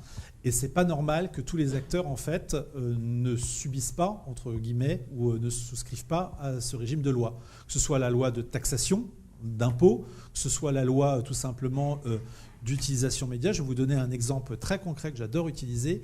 En France, vous n'avez pas le droit de mettre de la publicité d'alcool, par exemple, en télévision. Vous n'avez pas le droit. Mais par contre, vous avez le droit de la mettre sur vos télés connectées. Parce que sur la télé connectée, c'est du digital. Et que la loi, quand elle a été créée, la loi E20, elle ne prenait pas en compte le digital. Donc aujourd'hui, si vous avez une télé connectée, vous avez le droit de recevoir de la publicité connectée en alcool. Par contre, vous n'avez pas le droit de la mettre en télévision. Donc qui est en publicité connectée? Encore nos acteurs américains. Donc, et j'ai énormément d'exemples comme ça. La loi de taxation, la loi, on va dire, d'utilisation de la data ou de contrôle de la data n'est pas la même pour chacun parce que tous les acteurs français sont soumis à la loi de Bruxelles. Donc ce que l'on demande à l'État, c'est d'appliquer un registre de loi exactement le même pour chacun. Moi, je considère que l'État doit protéger le consommateur et donc de faire toujours attention au consommateur et de faire attention jusqu'à où on est capable d'aller dans l'utilisation de la data, donc dans la protection de données individuelles et autres. Maintenant, il faut aussi que l'État comprenne, mais je pense qu'il le comprend extrêmement bien, que la publicité n'est pas néfaste aux consommateurs. C'est-à-dire que la publicité, elle est positive au pays. Comme je le disais tout à l'heure, les 12 milliards qui sont mis en publicité, à un moment, ils contribuent au PIB de la France, c'est 1 pour 10 à peu près, que s'il n'y avait pas de publicité, la France n'aurait pas un PIB comme il est. Actuellement, on a des discussions, je vais vous donner une discussion qui est tout à fait officielle avec le gouvernement. On a un ministre qui a décidé qu'il fallait arrêter toute publicité, toute promotion sur tout ce qui était les produits pour enfants, donc sur les céréales, sur les produits chocolat, etc. Qu'il fallait qu'il n'y ait plus du tout de promo, donc sur vos boîtes, etc., plus d'incentive et plus de pub. Moi, je trouve que c'est très bien que l'État régule sur faire attention à nos enfants et qu'on les encourage à mieux manger. Je considère que ce n'est pas le rôle de l'État d'interdire un système publicitaire. C'est-à-dire qu'on doit trouver les bons moyens d'éduquer nos enfants et donc de leur apprendre un bon message plutôt qu'interdire. Et de l'autre côté, on doit faire que tout le monde ait le même registre, toujours de la lecture des lois. Mais on a un gouvernement, je pense, qui est assez proche de l'enjeu économique et qui est assez proche aujourd'hui du digital. Alors ça va dépendre des gouvernements et ça dépend des ministres. Mais basiquement, je m'en fous que ce soit de gauche et de droite. Le rajeunissement du gouvernement fait qu'on est clairement dans une compréhension de l'évolution du marché. C'est-à-dire qu'on est un gouvernement qui est quand même à moyenne d'âge de 40 ans et qui en fait est né de cette évolution et de ce changement. Donc les discussions sont beaucoup plus souples. Après, vous avez des lobbying et des complexités, bien évidemment, chacun défend ses intérêts. Mais voilà, on a une protection. Maintenant, la vraie question, c'est qu'est-ce que fait Bruxelles ? Et ça, c'est plus compliqué. Ça, il faut traîner à Bruxelles pour le savoir. Sur la formation, je pense que... on attend de l'État que... Nous, on représente un métier qui est un métier, en fait, qui est le premier métier d'employeur en France sur les jeunes. Je parle de toutes les agences de communication. Pierre-Jean connaîtra mieux le chiffre que moi sûrement, de sa mémoire, mais je ne sais plus combien on a de jeunes chaque année. Et donc on demande à l'État, et notamment là, aux 3 ministères de tutelle, de nous accompagner sur la formation. On est plutôt bien écouté actuellement, il y a une filière de la communication qui vient de passer. On nous demande d'investir. Maintenant, c'est des longs process, mais donc ce que l'on demande, c'est qu'on investisse mieux dans ces métiers surtout de transformation et donc d'accompagnement de la transformation via le data digital. Mais il faut reconnaître que c'est des très longues conversations et c'est souvent des conversations qui dépassent un quinquennat et c'est toujours le même problème, quoi. Changement de quinquennat, on rechange de dossier, quoi. Mais je suis plutôt confiant actuellement, et positif, ce qui ne m'arrive pas souvent sur ce dossier-là.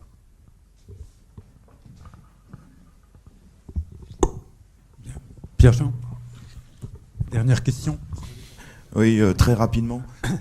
Est-ce qu'on n'a pas aussi, si on prend le côté financement des médias par la publicité, un problème technologique qui n'a pas été abordé jusqu'à présent ? Si on veut une indépendance de la data européenne, la data française, raisonnons plutôt européen, il faudrait aussi que les systèmes de traitement de la data soient en technologie propriétaire européenne ou française. Or, actuellement, on a 2 motorisations sur les DMP, les DSP dont tu as parlé, Gauthier, tout à l'heure, qui sont Google avec DBM et AppNexus en double-sider. Donc demain, on sait très bien que sur DBM, il y a un backdoor qui permet d'aspirer de la donnée derrière. Donc comment on fait demain avec Gravity, avec etc., si nos motorisations ne sont pas des technologies propriétaires européennes, mais comme d'habitude, des technologies US, c'est-à-dire c'est le syndrome Android en B2B. Si je réponds, je répondrai. C'est en fait la question de tout à l'heure, c'est la capacité à un moment d'investissement. Donc aujourd'hui, Gravity n'est pas sur DBM. Ils ont fait le choix d'utiliser une DSP et une SSP à part. Mais ça ne fonctionnera que si réellement il y a flux financier. Le succès de Google et de Facebook, c'est une capacité financière d'investir en technologie, d'aller vite et de mettre en place des technologies efficaces. Et c'est vrai qu'aujourd'hui, Google, il n'y a pas photo, hein, c'est aujourd'hui la meilleure technologie. Maintenant, on verra, c'est là où je dis je ne sais pas être confiant ou autre, je suis là juste lucide. Je pense que la démarche est bonne, mais elle s'arrêtera net s'il n'y a pas un phénomène d'investissement majeur qui permettra à l'Europe, parce que ça ne sera pas à la France, de créer clairement son acteur techno. Il y a un réveil. J'avais une conférence il n'y a pas très longtemps où j'ai pris une image, vous allez la comprendre. Je pense qu'on est face aujourd'hui, on est dans une voiture, on est tous dans des voitures. On voit aujourd'hui les blessés sur la route et on est en train de les regarder, on est badauds, on commente, on passe, on a tous ralenti. Maintenant, il faut décider quel est le premier qui stoppe et est-ce que tous les acteurs des voitures qui sont derrière sortent et maintenant on va tous aider en même temps le blessé.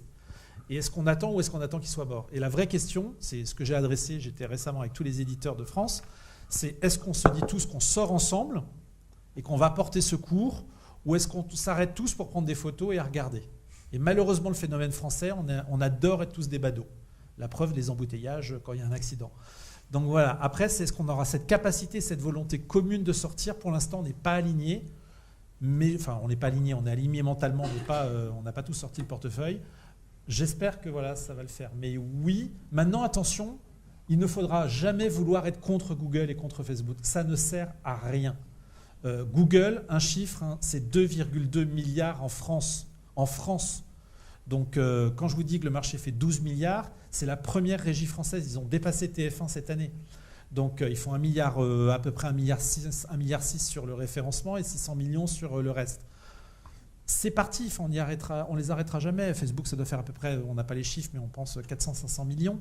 Donc, on ne pourra jamais faire à la place d'eux. Ce qu'il faut, c'est une alternative intelligente et qui, à un moment, trouve sa place. Voilà. Mais c'est d'aller contre, ça ne sert à rien. Par contre, d'utiliser un moment leur intelligence, ce qu'ils font, et d'essayer de copier en investissant tous ensemble en Europe pour créer, on va dire, une plateforme technologique, oui. Mais c'est le tous ensemble qu'il faut encore signer. On va dire. Mais l'État nous aidera. Je ne suis pas sûr que l'État ait les capacités et les moyens d'aider la puissance du marché mondial pour une société qui fait l'EBITDA de Google.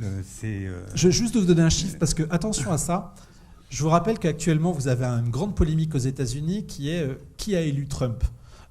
Et cette polémique est en train de tourner assez durement sur les GAFA en disant est-ce que c'est les GAFA qui ont aidé à l'élection de Trump. Nous, on a un président qui a été élu un peu à l'inverse de Trump, qui a été élu porté par un peuple, mais aussi porté énormément par les médias.